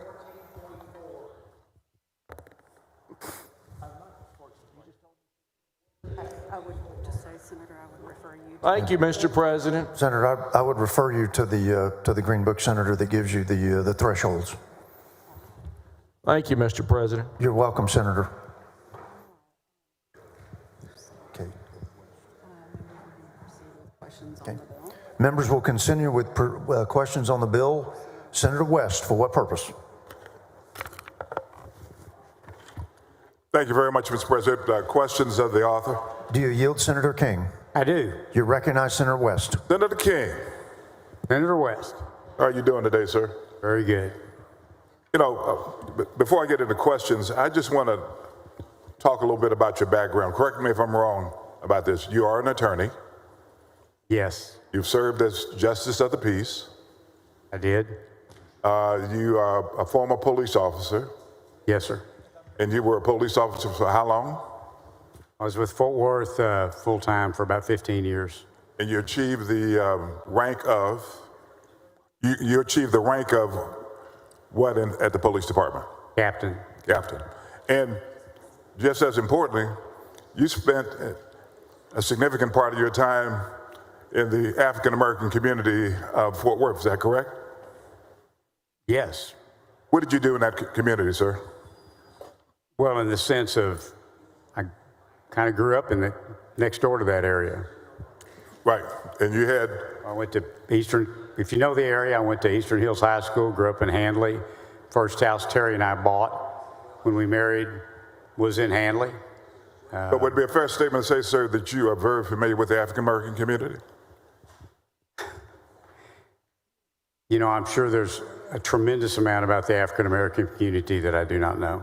Okay, would it be a fair statement to say that you know about the African-American community then? I'm sorry, would you repeat that? Would it be a fair statement to say that you know some things about the African-American community? Well, I know I have friends, good friends that are African-American. So it would be a fair statement then. So it would be a fair statement then, right? I don't know what your measuring stick is there. Well, I'm just saying, is it a fair statement that you know something about the African-American community? That's a yes or no answer. The best answer I can give you is I do my best to represent my district. I do not know everything about the African-American community. You've already said that. But I was, some things about that. I served as a police officer in that district almost all those years. Did you ever go to any of the churches in the African-American community? Interacted with a lot of pastors. I had African-Americans in churches I attended. Did you ever go to any churches in the African-American community that you represented as a police officer? Well, hold on. How do you find communities of interest? I think it's a very broad term that is really in the eye of the beholder. I think it can be everything from a economic district to a transportation district to a water district to a old historic community to a church group, for that matter.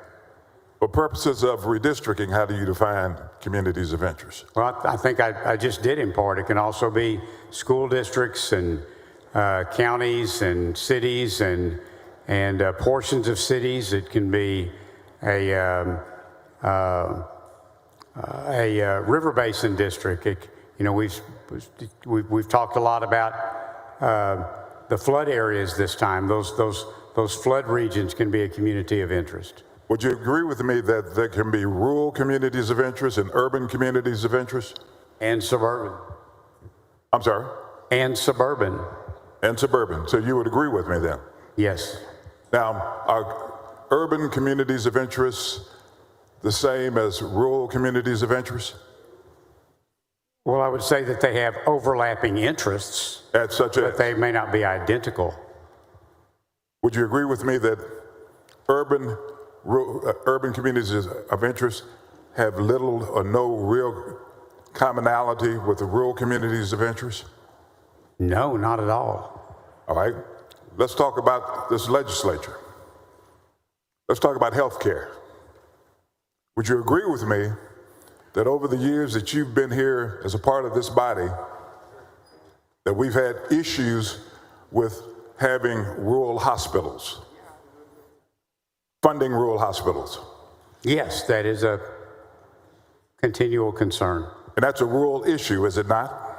It is one rural issue, yes. Okay, we're going to get down to others too.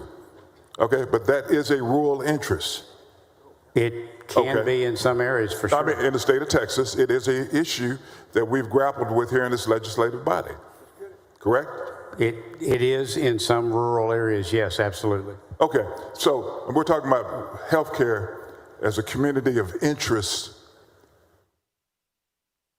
matter. Okay, so as it relates to having hospitals in urban areas, do we have the same issue in terms of funding hospitals or closing of hospitals in rural area, in urban areas that they have in rural areas? Well, I guess you'd have to define urban area. I had one close in Bridgeport in the downtown area a few years ago. Let me be more specific then. In Congressional District 33, as it's right now composed, do we have any urban hospitals in Congressional District 33? I do not know the answer to that. Do you represent Fort Worth?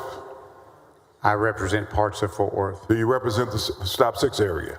I do have Stop 6. Do you represent John Peter Smith Hospital? I do. Where's John Peter Smith Hospital located? 1500 South Main. What congressional district?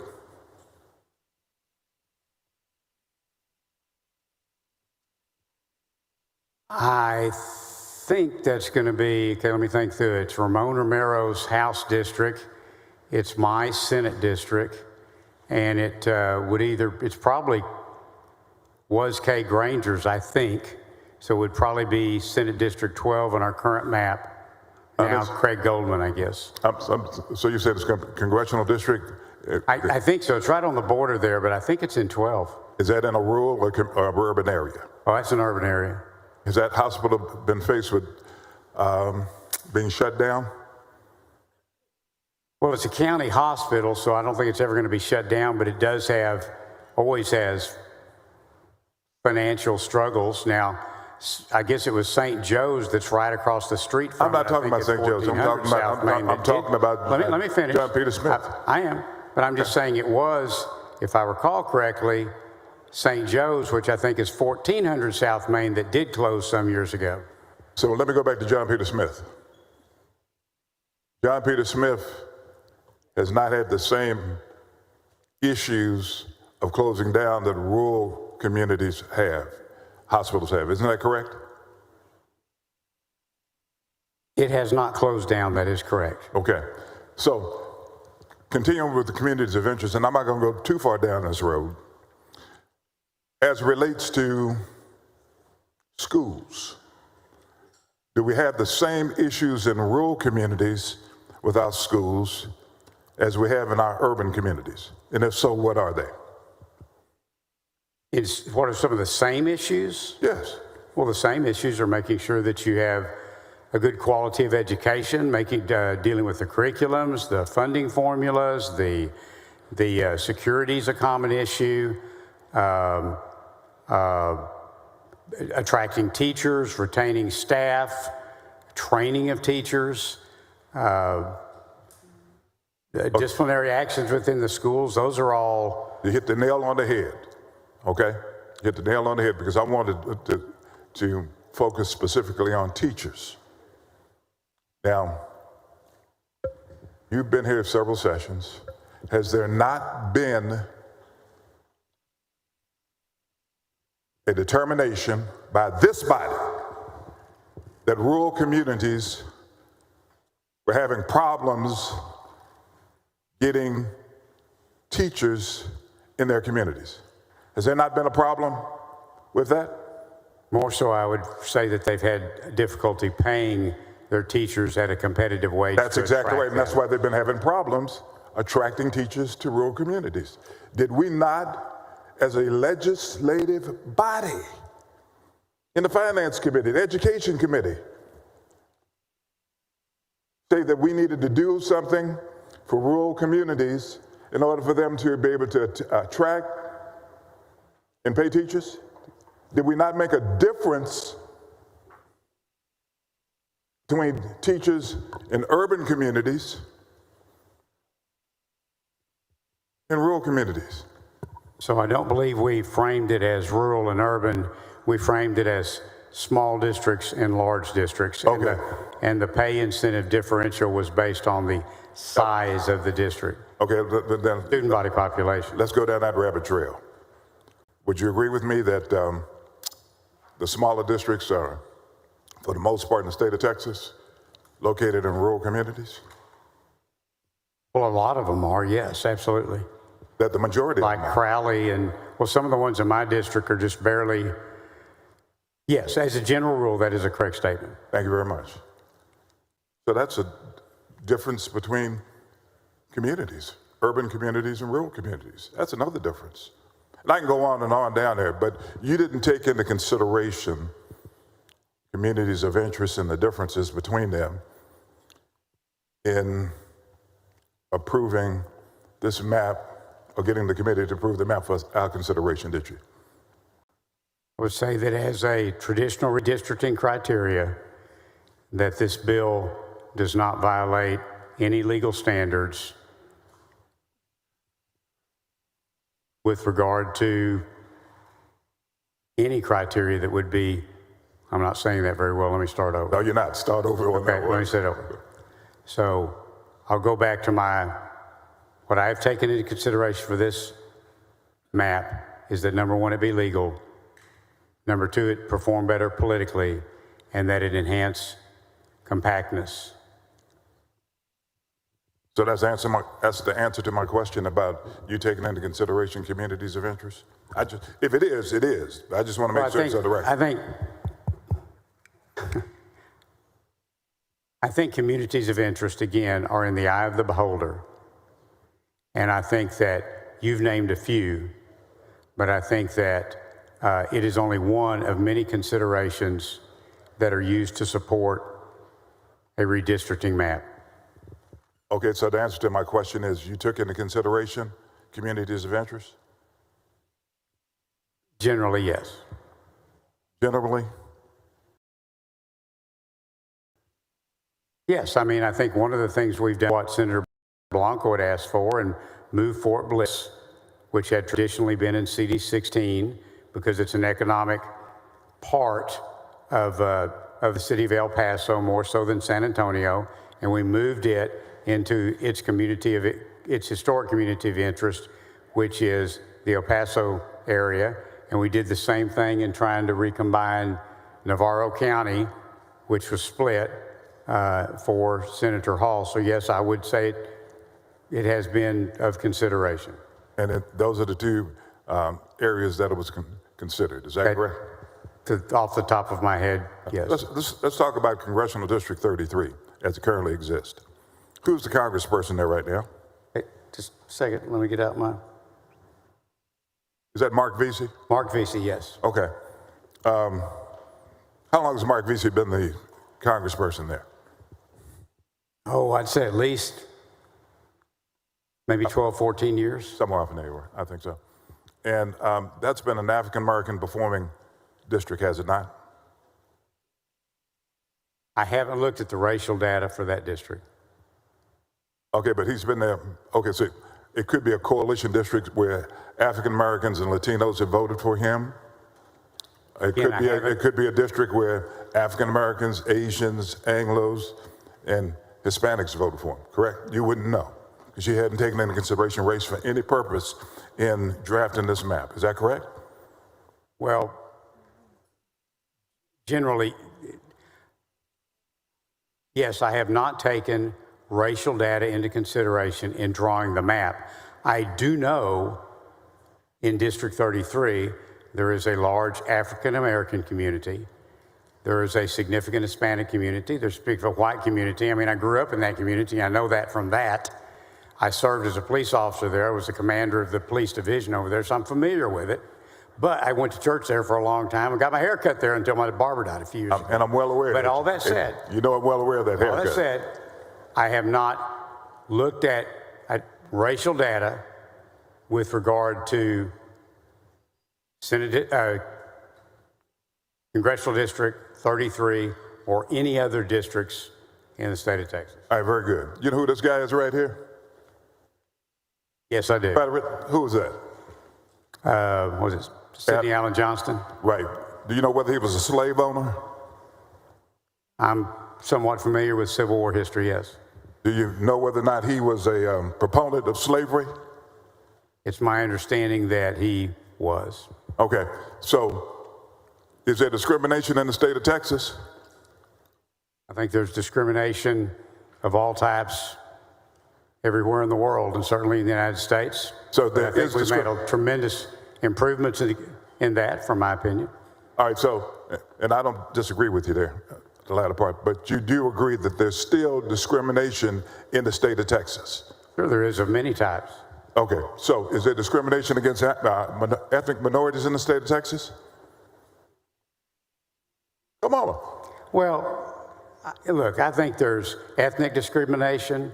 I think there's religious discrimination. We are fallen people. I'm only talking about ethnic minority discrimination.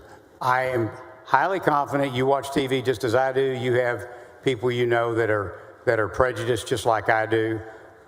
But I do not believe that is predominant in the state of Texas. All right, let me ask this question.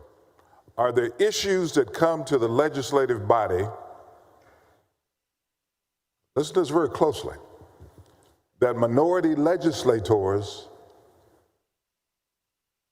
bring to this body and ask for support because we believe that it's in the best interest of our community? Are you familiar with any legislation that comes to the floor or to committees? I believe we all bring unique backgrounds to the floor experientially. Okay. And we exercise those, and we try to do it in the best interest of our constituency and of Texas. So the answer to my question is, all of us bring those types of issues to this body? Is that what you said? That's the response, correct? I'm just trying to understand what your answer is, sir. That's all. My response was that all of us bring different backgrounds and interests to this body. I think we all try to do the right thing. I think we all, I believe we all in this room are appalled at any level of racial, any level of ethnic, any level of religious prejudice. So if indeed there's a track record of ethnic minorities in this body, the Senate, jointly bringing legislation to the floor that specifically impact communities that they represent that may very well be predominantly African American or Latino, that legislation is not given a hearing or voted down, is that an indication of discrimination? You're going to have to be more specific. That's very much a hypothetical. Okay, I'm going to leave the hypothetical on the table right now. Okay? But let's talk about case law that you considered, if any. It's my understanding that you depended upon a map. Well, let me back up. It's my understanding, based on the arguments that have been made or the debate that's been had, is that you looked at legality, you looked at compactness, and what other factor did you look at? I'm sorry, could you repeat that? In terms of bringing this map to the floor, you took into consideration about 3 criteria: legality, compactness, and what else? Partisan performance. All right. Let's talk about that for a little bit. It would be a fair statement to say that the predominant factor that you took into consideration is partisan participation. Would that be fair? That was the dominant factor that you considered in? No, the primary, okay. The top consideration was that the map comply with the VRA and that it be legal in all other applicable regards. And then the secondary goal was to try to make it perform better for Republican congressional candidates. That was the secondary goal. Okay. Now, you're telling the court, because this is going to court, that you made certain that you didn't look at specifically whether or not this was legal. You relied upon map drawers in order to tell you that. Is that correct? No, that's not correct. Well, tell us what you did to make sure it was legal. Can I finish the whole answer? Absolutely. Okay, thank you. You're welcome. Some years back, I had to have some very sophisticated real estate work done. I'm an attorney, but I'm not a real estate attorney. So I went and hired, and unfortunately paid him a lot of money, to a very good real estate attorney. I probably should have gone to you, but I went to a very good real estate attorney. I am not a redistricting attorney, but my number one objective was to make sure that we passed a map that was legal. So we did a nationwide search and tried to find a firm that had substantial redistricting experience. We did, Baker Hostetler. They have decades of experience in it, great references. And after interviewing them, along with other firms, I hired them because I believed it was a firm in which I could have confidence that if they studied this, they did the proper analysis, that they could bring a conclusion to me of whether or not any map I was considering met legal standards, legal requirements. I have asked them to scrub HB4, that's before us today, and they have told me that in their opinion, in which I have a complete confidence, that it meets all legal requirements. And that's what I'm basing my conclusion on, that this is a legal map. So you're basing it on a legal opinion, correct? Yes. Okay. Have you had legal opinions? Because I'm not qualified to make an opinion. Can I finish? Thank you. And you would agree with me that all legal opinions aren't correct. You would agree with that, would you not? Yes, there are legal opinions made that are not correct. All right, thank you. Now, what's circumstantial evidence? What does that mean? You know, I'm sorry, Senator, I'm just not going to get into a debate with you on legal terms and definitions. Okay, fine. But you know what circumstantial evidence is? Yes. Okay, now, isn't it strange that the Department of Justice letter addressed to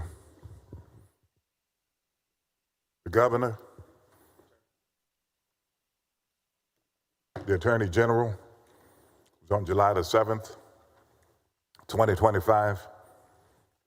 And then we have a special session where the governor, is one of the items that he puts on the call is redistricting. Do you find that to be just a matter of coincidence? Strange? The coincidence being that the governor put redistricting on the call after having received a letter? Right. I haven't had any conversations with the governor. I don't know what his motivation was. I don't know if he had decided to do that before or after he received the letter. I just know that he placed redistricting on the call. Okay. Isn't it strange that Donald Trump asked for 11,000? No, that wasn't. He asked for 5 additional seats, Republican seats, here in the state of Texas before the letter went out. Isn't that strange? And then the letter goes out, this letter, and then our governor puts on the redistricting on the special session call, redistricting. You don't find that to be a coincidence? I don't find it to be relevant to HB4 that's before us I didn't ask you today. whether or not it was relevant. I just asked you whether you thought it was a coincidence. I don't have any personal knowledge of that. You have no opinion, in other words, correct? All right. Well, my opinion wouldn't matter. It matters to me. So, since it matters to me, what is your opinion? I don't have an opinion. You just said you had one. But anyway, we'll go on. When you look at some of the case law, and you said you're not getting into the case law. I understand that. But let me ask you, we talked about discriminatory effects. Tell us whether or not there was any analysis by the top-notch lawyers as it relates to discriminatory effects of this particular map.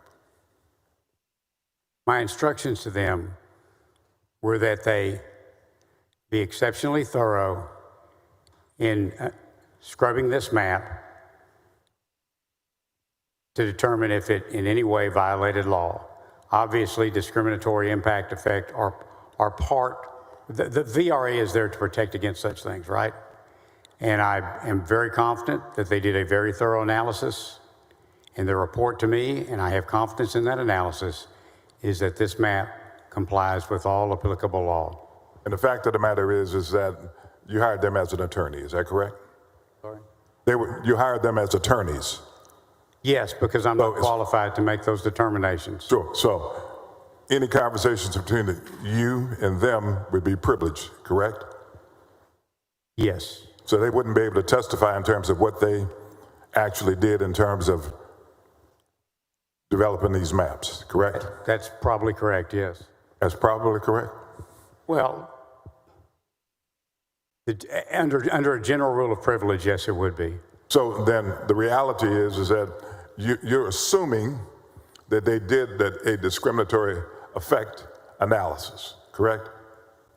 I'm confident that they did all analysis as necessary as extremely experienced redistricting attorneys to decide if this map meets legal requirements.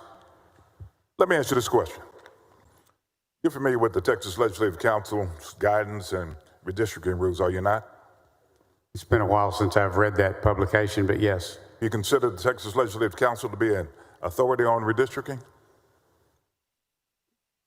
Not particularly. Why? Well, I'm not saying they have a lot of functions. I say they have a working knowledge of it. They obviously put out that publication. They help draw amendments for parties. They help draw maps for members. Whether they're an expert or not, I don't know. Have you ever utilized their services? Yes, I've had them draw amendments in the past, and you've had them also help you draw maps, is that correct? Not in a long time. No. I'm not in a long. All right, define long time. 20 years. It's been 20 years since you've utilized their services. Well, since I actually sat down and said, I would like, I'm not actually sure I've ever had them draw a map, because when I was filing a bill that was a full map before, I had used somebody independent to help me. And then we submitted that to Ledge Council, and they did whatever they do to get it in the right digital form.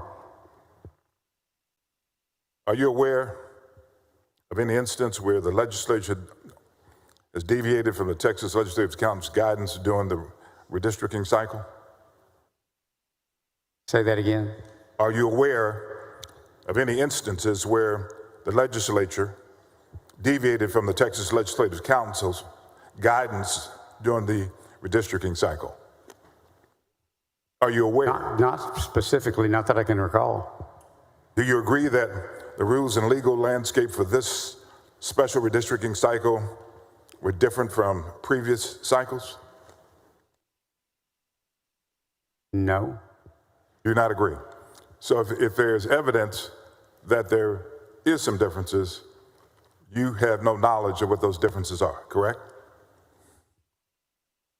And I'm sorry, Senator, I'm not trying to resist. I'm just not sure I really understand your question. So do I think there's been differences? Can you say that again? In terms of the use, and I'm sorry, it may very well have been the way that I asked the question. Let me just ask the 4 or 5 questions. You know about the Texas Legislative Council to be an authority on redistricting. Your answer to that question is?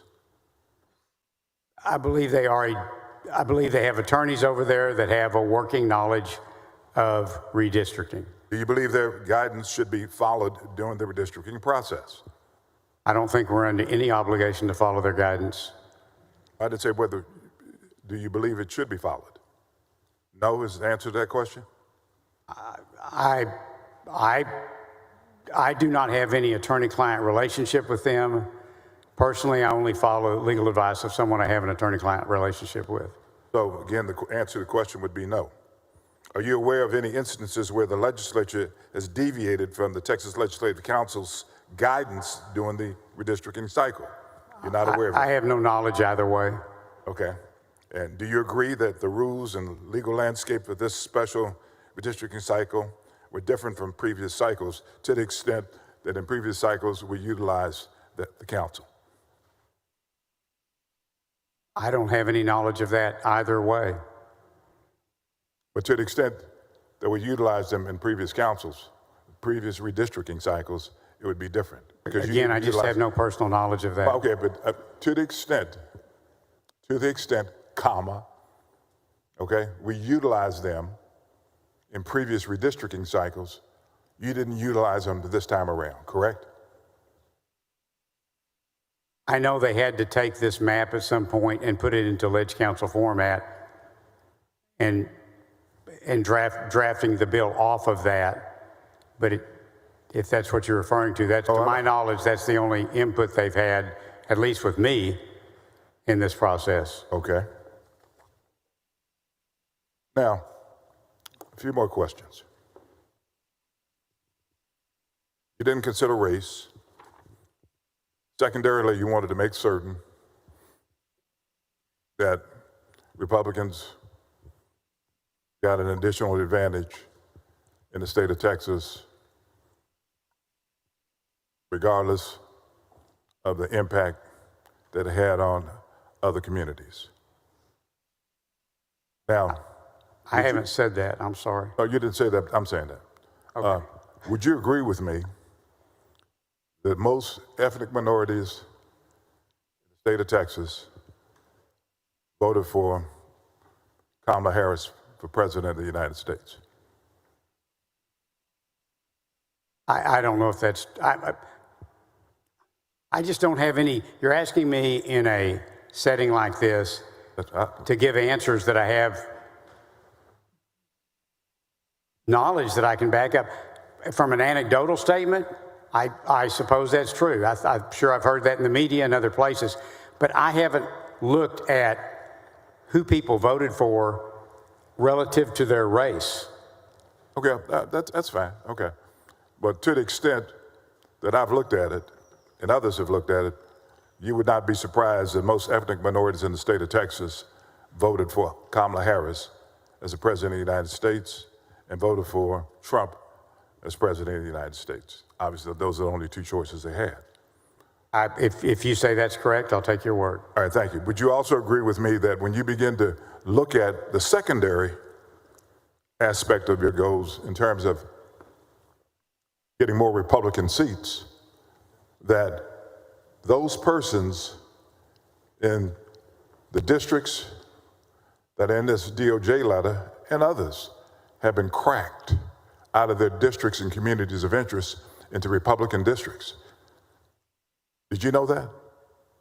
I have specifically asked my legal counsel if anything in HB 4 was the product of packing or cracking a minority district, and I have been told that it is not. Okay, so if for some reason, so you've been told that, have you looked at it? I have not. Okay, so if you hadn't looked at it, then you're telling us that you have depended 100% on what people have told you, as opposed to listening to what they've said and then going back and verifying yourself. I think it was Ronald Reagan says, trust but verify. You didn't verify that? Just like you, I am not qualified to make a jingles analysis. I didn't ask you whether you was qualified to make a jingles analysis. You just, no, it's exactly what you asked me. No. Let's not get off on that. Don't put words in my mouth. I'm not trying to. I'm just asking you to answer the question. Did you go back and verify? I have the highest level of confidence in the council that we've engaged. And I also am aware that the House counsel, who have extreme experience in redistricting, they came to the same conclusion. Let me ask the question one more time. Did you go back and verify anything that your high-dollar lawyers told you about the legality of this map, specifically whether or not minority communities were cracked? Neither I or you or anybody in this room is qualified to do the type of analysis that it takes to determine packing or cracking relative to a redistricting map. How do you know that? That we're not qualified? Because I know all of you. Nothing personal, but I mean, it takes a lot of experience, a statistical and legal background in that, and unless I'm wrong, none of us have that. So, and how many redistricting chairmanships, both the House and the Senate, have you occupied? One in the House and one in the Senate. How many redistricting committees have you been on in both the House and the Senate? Well, I guess, I don't know, 2 or 3 times in the House. 2 or 3 times? Yeah, I kept getting busted when we'd have different speakers, but so I guess 2 times in the House and then this turn in the Senate. So you have working knowledge of the concepts of redistricting? The concepts, yes. But you have no working knowledge of how the concepts actually should be applied? I don't have the expertise to do a jingles and similar type analysis. Let me go back. So you have no expertise and you did not do any analysis on packing and cracking, correct? You depended upon the opinion that you received or opinions that you received, correct? I relied upon the expert opinion of my counsel. So therefore, if their opinion is wrong, then as it relates to cracking and packing, then this map should fail, should it not? If their opinion was wrong, I know there's going to be lawsuits filed, they're already being filed,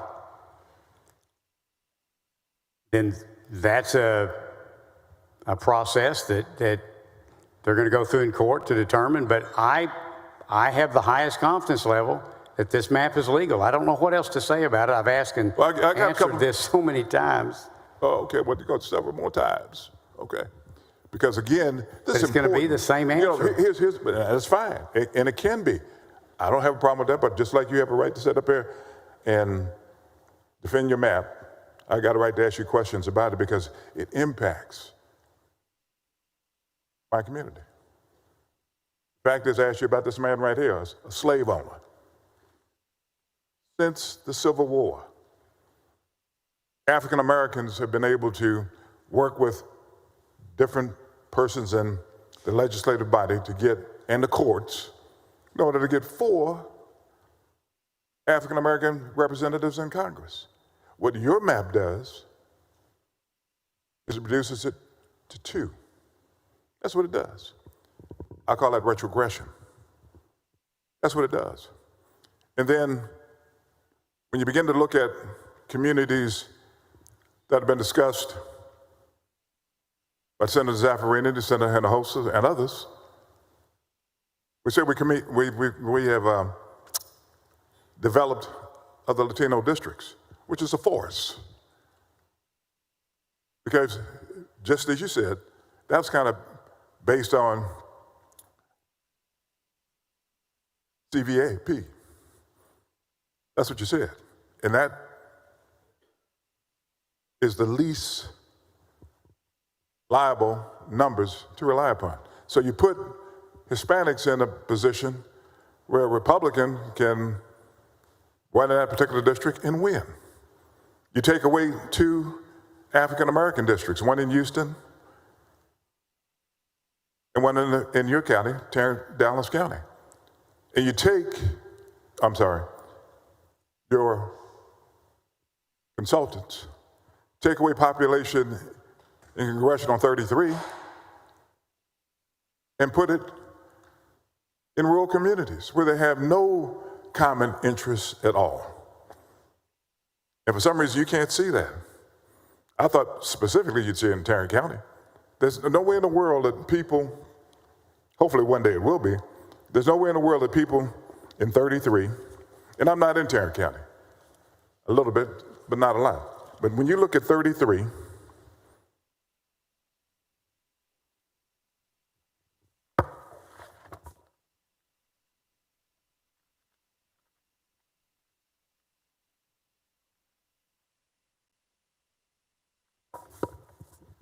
you've now taken 33 and frankly put people in different rural counties into that new district. And you're telling us that you didn't even look at it. You relied upon your consultants to tell you it was just okay. My friend, it's not just okay. Because again, African Americans finally got 4 congressional seats of people in Congress that vote on issues that's important to them and the state of Texas. They're losing 2 persons to do that now. And you may very well sit up and say that if this map stands, the new congresspersons whose districts they'll be in, representing less than 10% of their interests, will make certain that their issues as a community of interest are taken care of.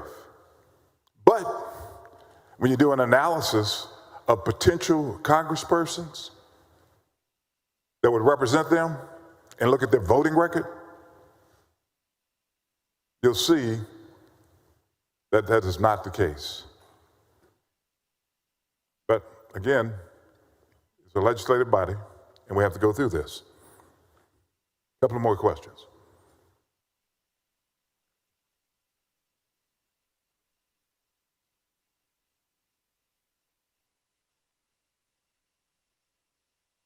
Voting blocks. What voting blocks do we have here in the state of Texas? I'm sorry? Voting blocks. Part of the jingle analysis is voting blocks, is it not? I couldn't walk you through all the things that go into a jingle analysis. I can tell you, I can walk through what the court has said is involved in that, but I don't know the specifics. So you're not familiar with what the definition is of a voting block? Come on now. I'm trying to avoid getting into a detailed discussion about things that I don't have a lot of detailed knowledge in. I know what a census tract is. I don't exactly know how they're set up. I know what a voting precinct is. I understand generally how those are arranged, voting blocks, but I don't want to talk to you about things I don't have detailed knowledge about. So you don't know anything about what a voting block is, Well, correct? tell me what you mean when you say No. I'm not going to tell you. I'm asking you to tell me. Do you know what a voting block is? Well, I may if you'll tell me how you're defining it. Let me ask you this. As it relates to precincts, should precincts be split as a part of this redistricting process if it results in cracking of districts? You should never crack or pack districts. So the answer to your question is that precincts, if indeed it results in cracking, that's an undesirable way to do redistricting, correct? Well, precincts are split all over this state. It is unavoidable. Sometimes it simply just has to be done for rounding to get to your one person, one vote target.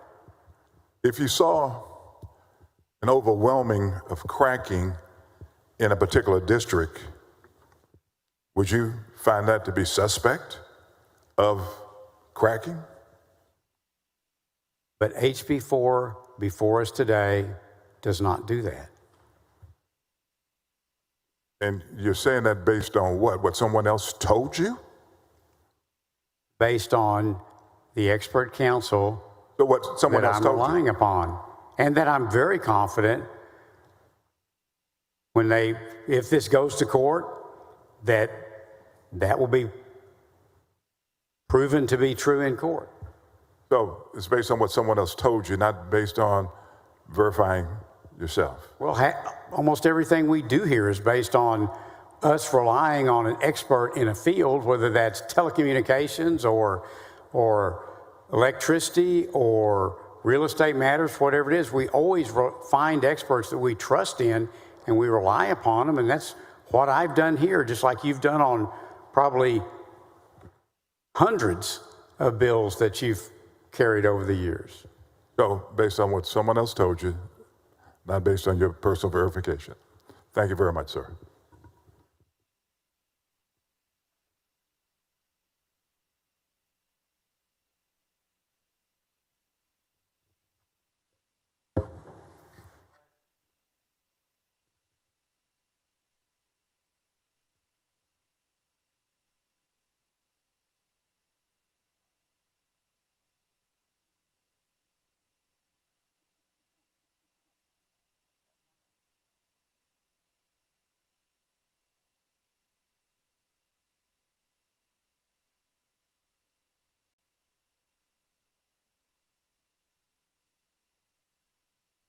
Senator Miles, for what purpose?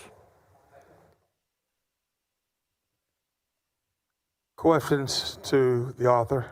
Do you yield, Senator King? Of course. You recognize Senator Miles. Thank you.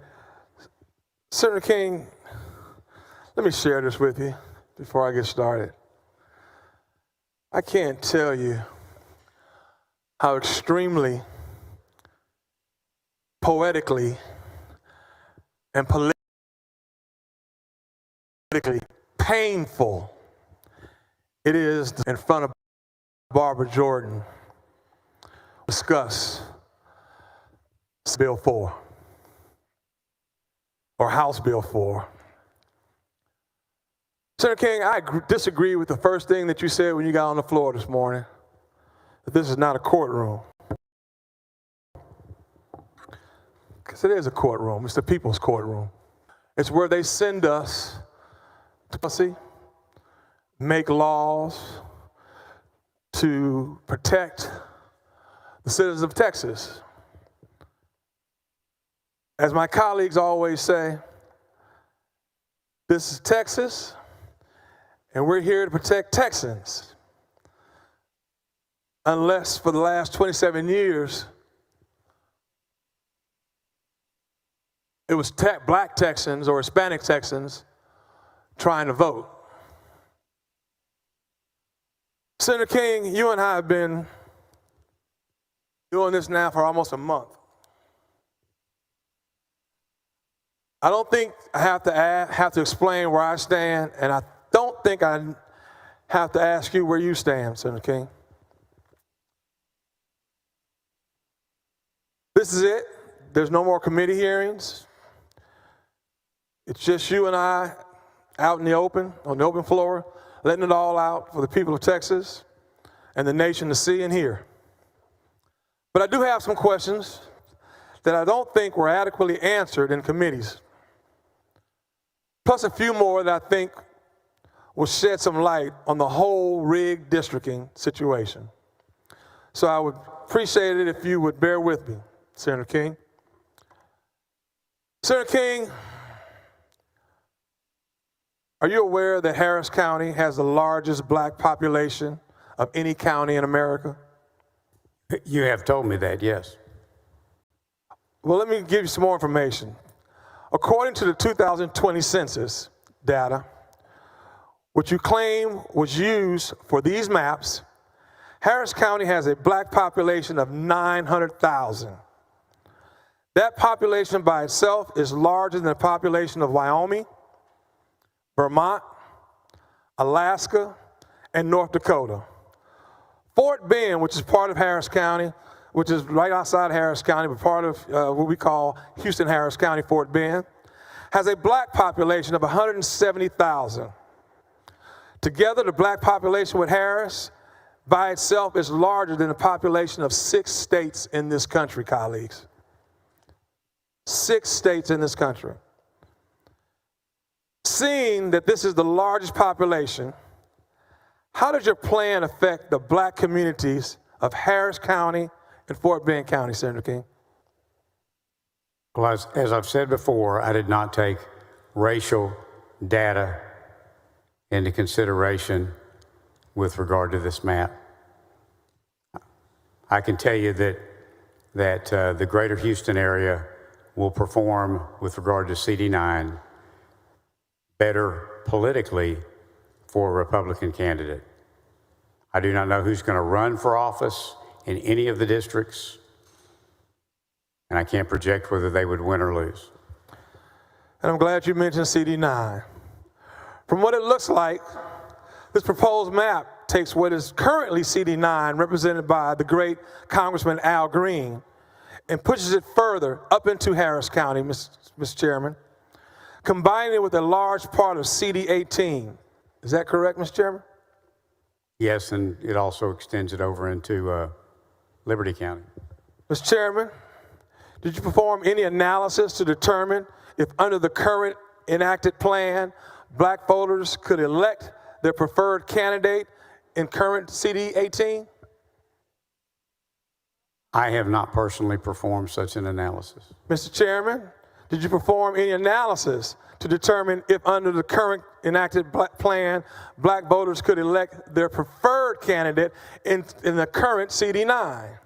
I haven't looked at any racial data with regard to this map. Mr. Chairman, did you perform any racial polarizing voting analysis in Harris County whatsoever? The analysis that was done by our council would have taken into consideration such matters when determining whether this was a legal map or not. It would have followed jingles and other standard analyses and processes for determining compliance with the VRA and other applicable law. So should I take that as a yes or a no, Mr. Chairman? I can just tell you that a complete legal scrub was done and that I've been assured that this map complies fully with the VRA and other applicable law. So should I take that as a yes or a no, Mr. Chairman? Well, I'm not sure how to frame your question, but that's the best answer I can give to it. Did you perform any racial polarizing voting analysis in Harris? I did not personally do so. So should I take that as a yes or a no, Mr. Chairman? You can tell that I did not personally do so. Okay, thank you. Mr. Chairman, regarding CD9, it was widely known that Congressman Al Green had repeatedly filed articles of impeachment against President Trump and is loudly critical of him and his administration. Was the dismantling of CD9 retribution for Congressman Green's fighting for civil rights for his constituents? No, of course not. Of course not. Mr. Chairman, why did you decide to draw Congressman Green out of his current district then and combine him with CD 18, and how was that decided?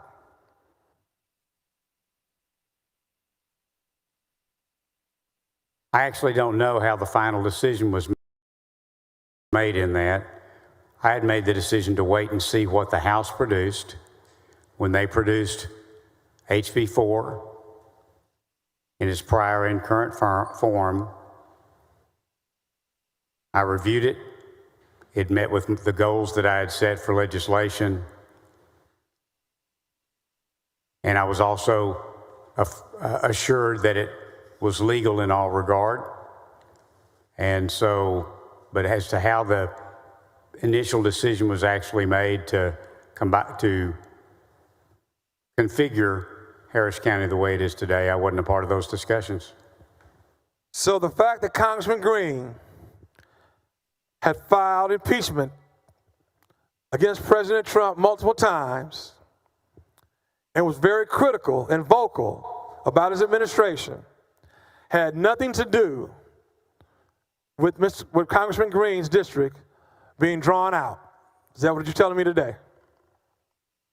I have never heard anyone say that it did, and it certainly did not with me. Thank you. Mr. Chairman, we have talked about the big picture, you and I, for long enough.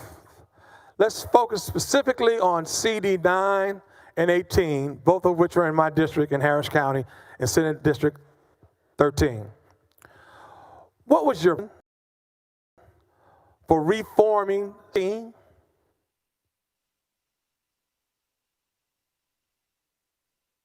Well, the primary purpose for reconfiguring that region was to create a district that performed better for a Republican candidate, and CD9 meets that criteria in the proposed form.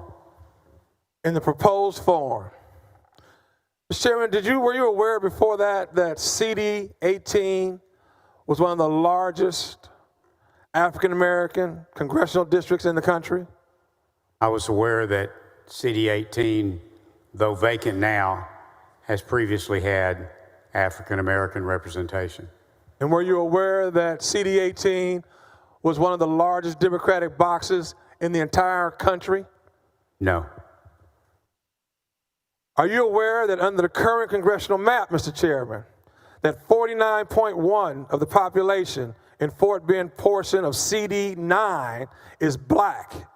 And under the new maps, 48% of the Fort Bend portion of CD 18 is now black too. No, I have not looked at any racial data. If you look and took existing black population from one district and packed them into an existing black opportunity district, how is that not redistricting based on race? I'm assured that this map, as currently proposed, does not pack or crack any existing districts. Mr. Chairman, I want you to know I thoroughly disagree with you because Senate District 18, Congressional District 18 is more than packed. Senate District 9 was cracked. Senator, in 2024, ABC News did an exit poll for the presidential election in Texas. 80% of African Americans identified as Democrats, Mr. Chairman. In this case, race and partisanship advantages are one of the same. Under the VRA, you don't have to intend to discriminate, you just have to discriminate based on race. Do you understand that, Mr. Chairman? Yes. This is Harris County portion of new CD18 now. The new CD18 has a total population of 272. The total black population of Harris County is 907,000. How can you say that packing CD18 was not racially based when around 1/3 of the largest black population in the country is located in one district, Mr. Chairman? 1/3 of the black population, okay, is located in one district. How can you say that's not packing? That does not meet the legal requirements for packing. Okay, maybe not meet the legal requirements, but I want you to understand what I just said. CD18 has not racially based, when around 1/3 is not racially based, as you say, but around 1/3 of the largest black population in this country is in one district.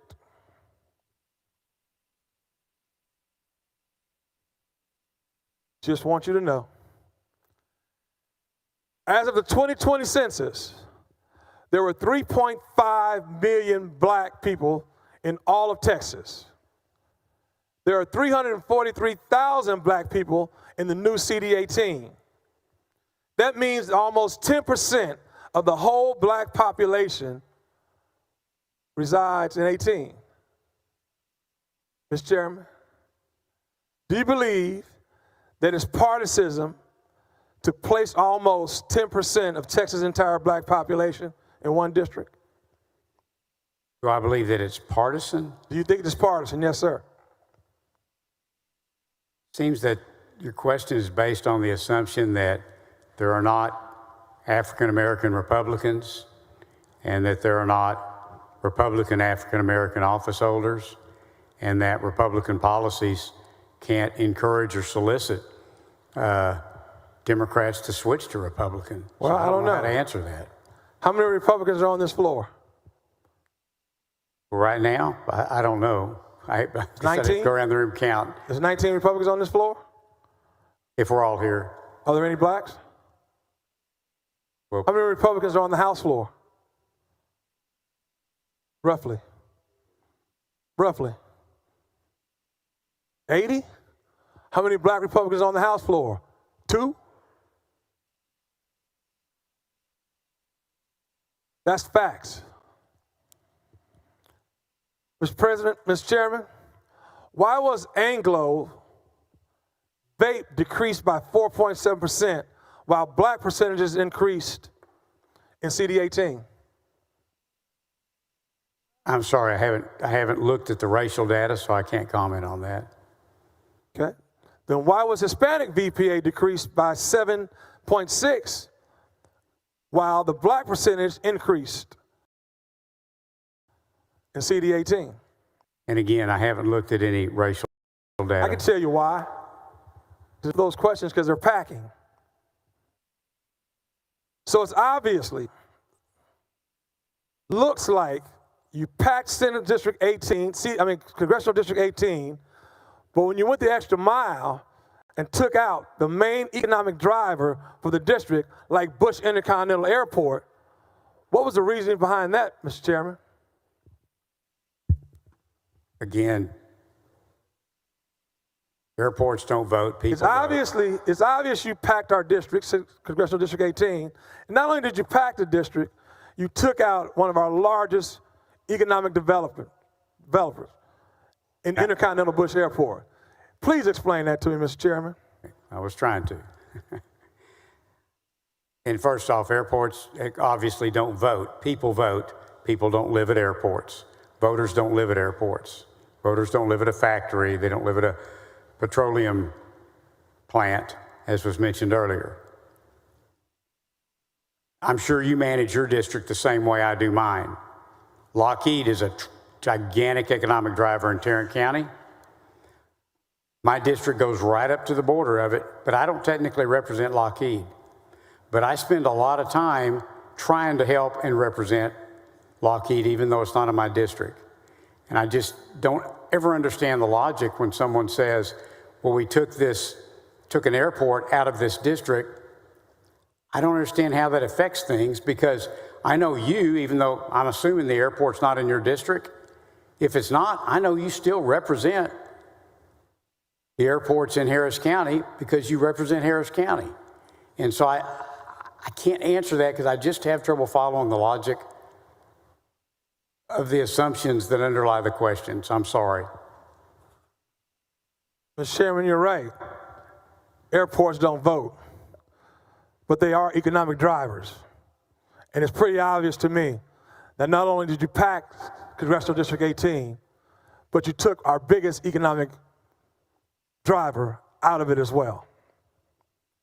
Let's move on. The Congressional District 9. Are you aware that the current Congressional District 9 is a black opportunity district?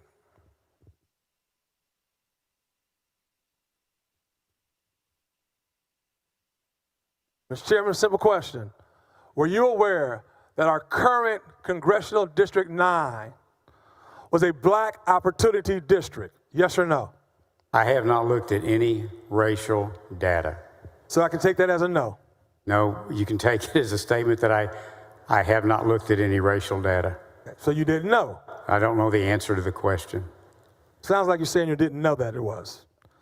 Mr. Chairman, are you also aware that the newly created Congressional District 9 drops off black vape by 28.4%?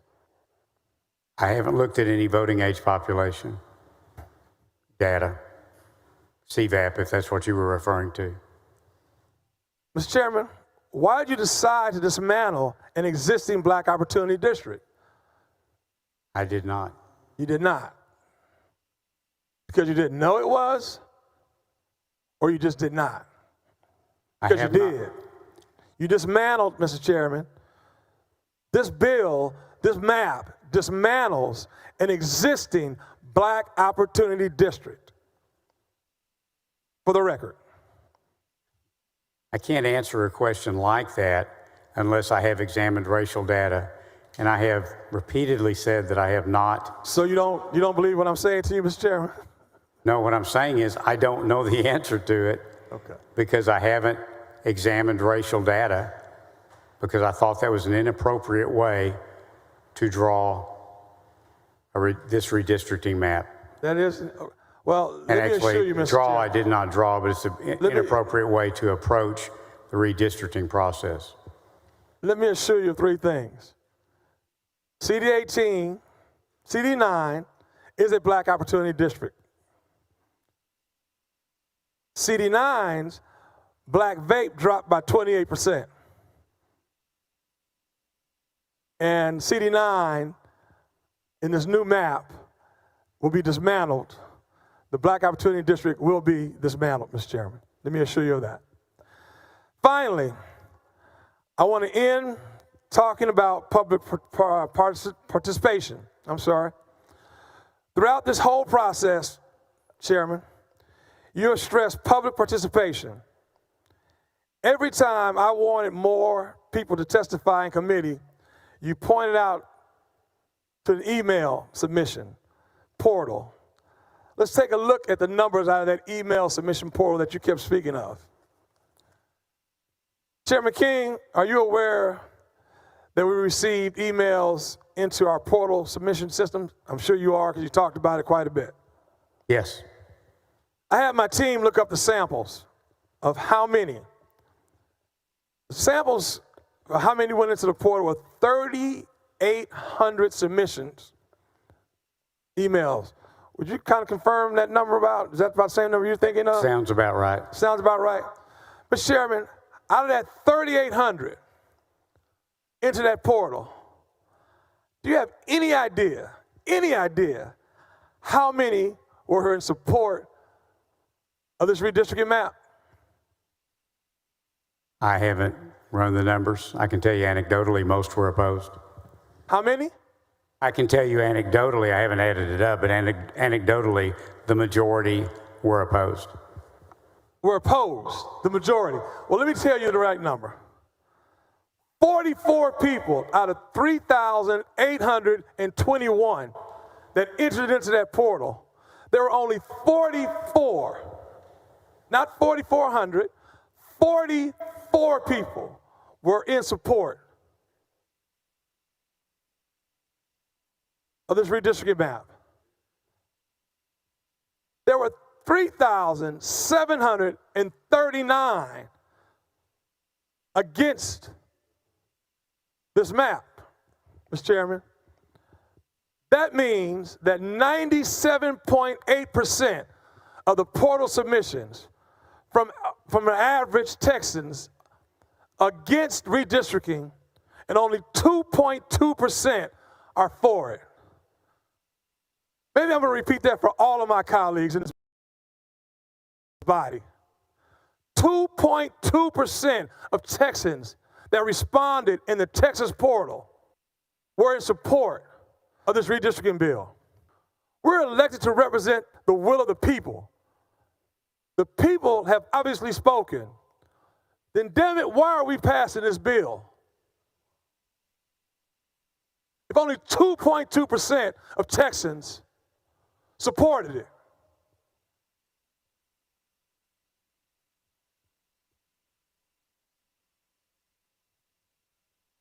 I'm almost done, Mr. Chairman. I didn't know if you wanted me to respond to that or. Oh, please do. But no, I was just going to say, and of the witnesses that testified too, there's no question that Democrats are not in favor of this map. That was very clear from the testimony in the portal because it elects more Republicans. It was also very clear from the testimony that a lot of people want us to create maps that reflect specific percentages of all ethnic groups in the state, and that's illegal. We can't do that. And it was also very evident that a lot of the witnesses wanted a more compact map. The map we've drawn is more compact, but it is going to, I think, elect more Republicans. And it's clear that Democrats and the majority, the vast, vast majority of those who testified, clearly Democrats, it's very clear that they did not favor a map that elects more Republicans. Mr. Chairman, that may sound good to you, but party affiliation was not even mentioned in that portal. Okay? But that may sound good to you. You keep repeating something, you start to believe it. So let me move on. Harmon Dillon. Let's start at the beginning. We can both agree that the call of the first special session had an agenda item that stated legislation that provides a revised congressional redistricting plan in light of constitutional concerns raised by the U.S. Department of Justice. Is that correct, Mr. Chairman? That is, I don't have the call in front of me, but that sounds like an accurate restatement of the call. If you can allow, if I can ask you to trust me, that's what it said. The Department of Justice reference letter was written by a Department of Justice Civil Rights Division of the Texas governor. Is that correct? Say that again, I'm sorry. The letter was written to the governor's office. Is that correct? From the Department of Justice. It was addressed to the governor's office and the Attorney General. And the Attorney General. Is that correct? Yes, Attorney General and the governor. Can we also agree that the letter specifically targeted 4 majority-minority districts? We've both seen that letter. It targeted 4 districts. Okay. Would you believe me if I told you those 4 districts were majority-minority? We've had that conversation, Mr. Chairman. I don't have knowledge of that. Let me assure you, it was 4. I know there were 4. There were 4 3 of them districts. which were in my district partially or whole, and the other one in Dallas. Am I mistaken? And the other one in Dallas. All 4 of them were majority-minority districts, Mr. Chairman. I assure you of that. Okay? Could you go with me on that? Yes, I'm sorry. I just don't have the letter in front of me. All right.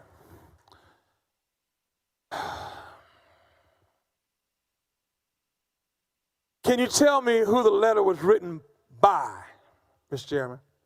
One of the the director of the Civil Rights Division of the U.S. Department of Justice. Can you recall her name, Mr. Chairman? Last name was Hermide. Her what? Hermide. It's Harmon Dillon, Mr. Chairman. Yeah, Harmon Dillon. I'm sorry. Thank you. Harmon Dillon. First name Harmon, last name Dillon, Mr. Chairman.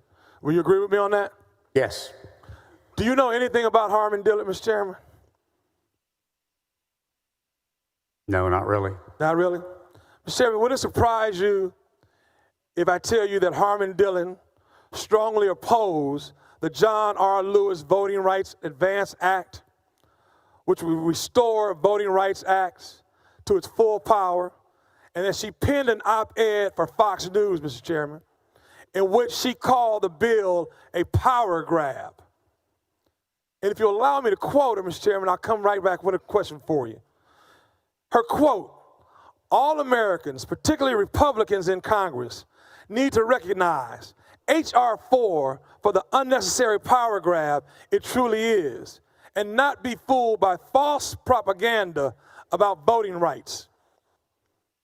That's what she wrote about the Voting Rights Act, Advance Act, from John Lewis. Mr. Chairman, so the letter is written and the committee is convened. The first question is the districting bill based on a letter from the DOJ. You remember that? You remember what your answer was? Whatever it was, it'd be the same one I would give right now. You know what it was? Give it. Do you recall what it was? Good answer. But do you recall what it was? I can tell you I have given no heed or consideration to that letter. Your answer was a letter. resounding no. I'm sorry? Your answer from the very first day was a resounding no, Mr. Chairman. A resounding no. But you know what? It didn't stop there. Many times you were asked at various times that same question in committee hearings. And the answer almost every hearing was no. Know that I have not given consideration to that letter in the redistricting process, yes. Okay, thank you for agreeing with me on that. Thanks for being honest with me on that, Mr. Chairman. What were your primary objectives during the redistricting process as chairman of the committee? What were you trying to accomplish? There's two questions, I'm sorry. What was your primary, purpose? Primary goal was to make sure that we produced a legal map. Right. And what were you trying to accomplish? The secondary objective, the secondary goal would have been to create a map that would perform better on a partisan basis for Republican congressional candidates. And not one time, that Mrs. Dillon's comments, concerns, or letter from the DOJ to the governor and to the attorney general was considered. As she wrote, all Americans, particularly Republicans in Congress, need to recognize H.R. 4 for the unnecessary power grab it truly is, and not be fooled by false propaganda voting rights. None of that came into place, not one time throughout the entire committee process. Is that right, Mr. Chairman? Is that what you want us to believe? Well, back it up a little bit. When you're talking about H.R. 4, what are you referring to? H.R. 4 was the House congressional bill. I'm not familiar with it. Okay. But not one time did you want us to believe it had anything to do. One time. No, I don't know what she's. Even though all this was out here, not one time did you want us to believe that the letter coming from the DOJ to the governor, to the attorney general, none of it had to do with. I'll be honest with you, I'd never even heard her name before I read it in the letter. Okay, let me try one more time then. Let's see about this. On August 6th, Harmon Dillon appeared on Just the News, No Noise. It was a TV show. Just the News, just the facts, no news. No, what was it called? Let's get it right. Just the News, No Noise. Where, on that program, Ms. Dillon stated, while discussing Texas redistricting, that we wrote to Texas telling them that though the law had been struck down a couple of years ago, their districts are now in compliance with the federal voting rights. Are not in compliance, let me repeat that, are not in compliance with federal voting right laws. So they need to take action to fix them. This is what triggered the Texas legislature to the governor to call a legislative special session to put new maps together. She admits on a show why she sent this to the state of Texas, to the governor, and to the attorney general. You weren't aware of that, were you, sir? No, I didn't see that interview. So throughout this whole committee process, you have stated that the DOJ had no bearing on this redistricting, correct?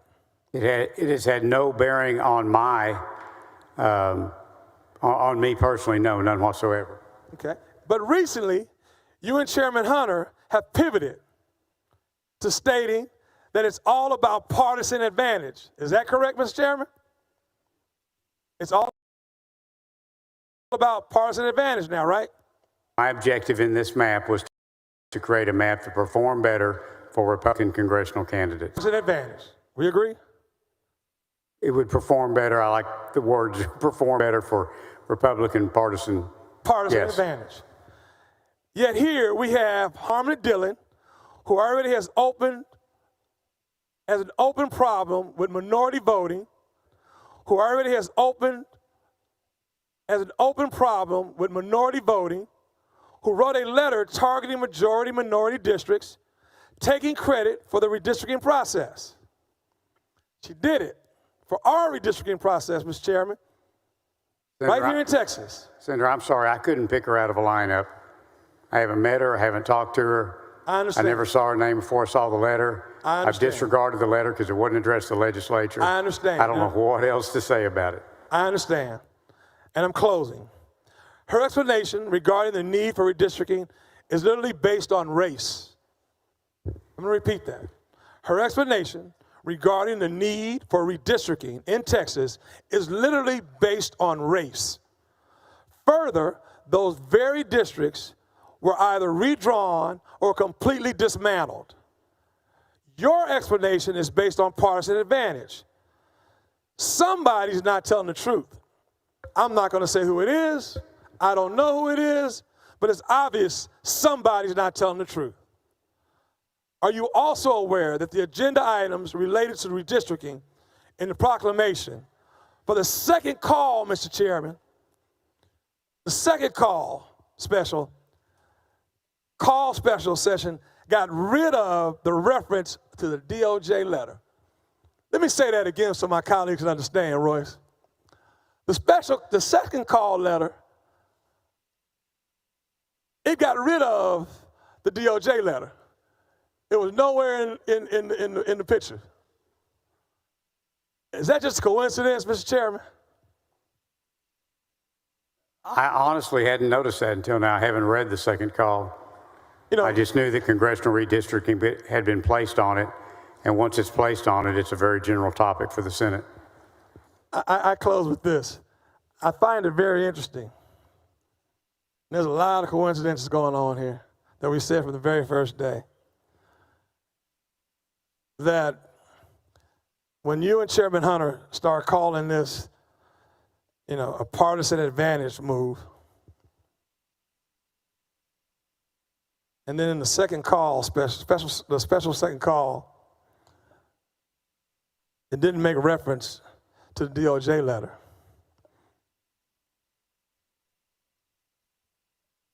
Nobody has answers. Something's not adding up.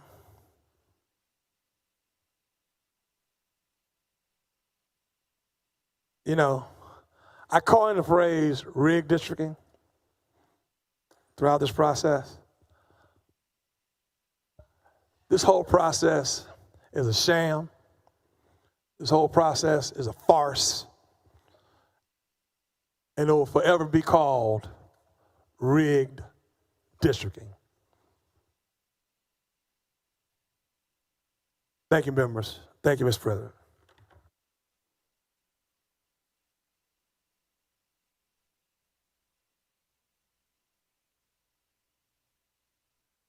Members, we're going to get a motion here for a moment. Our staff up here you all can step off the floor and eat. They can't. So we're going to take a little break here for them to have lunch. We're going to get the motion here for a moment.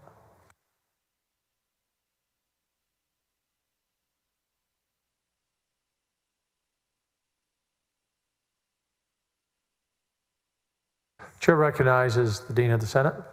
Thank you, Mr. President. I move that the Senate stand in recess for 30 minutes until 2:30 p.m. today, Friday, August 22nd. Any objection? Please, everyone, be back on time at 2:30. We have a long way to go.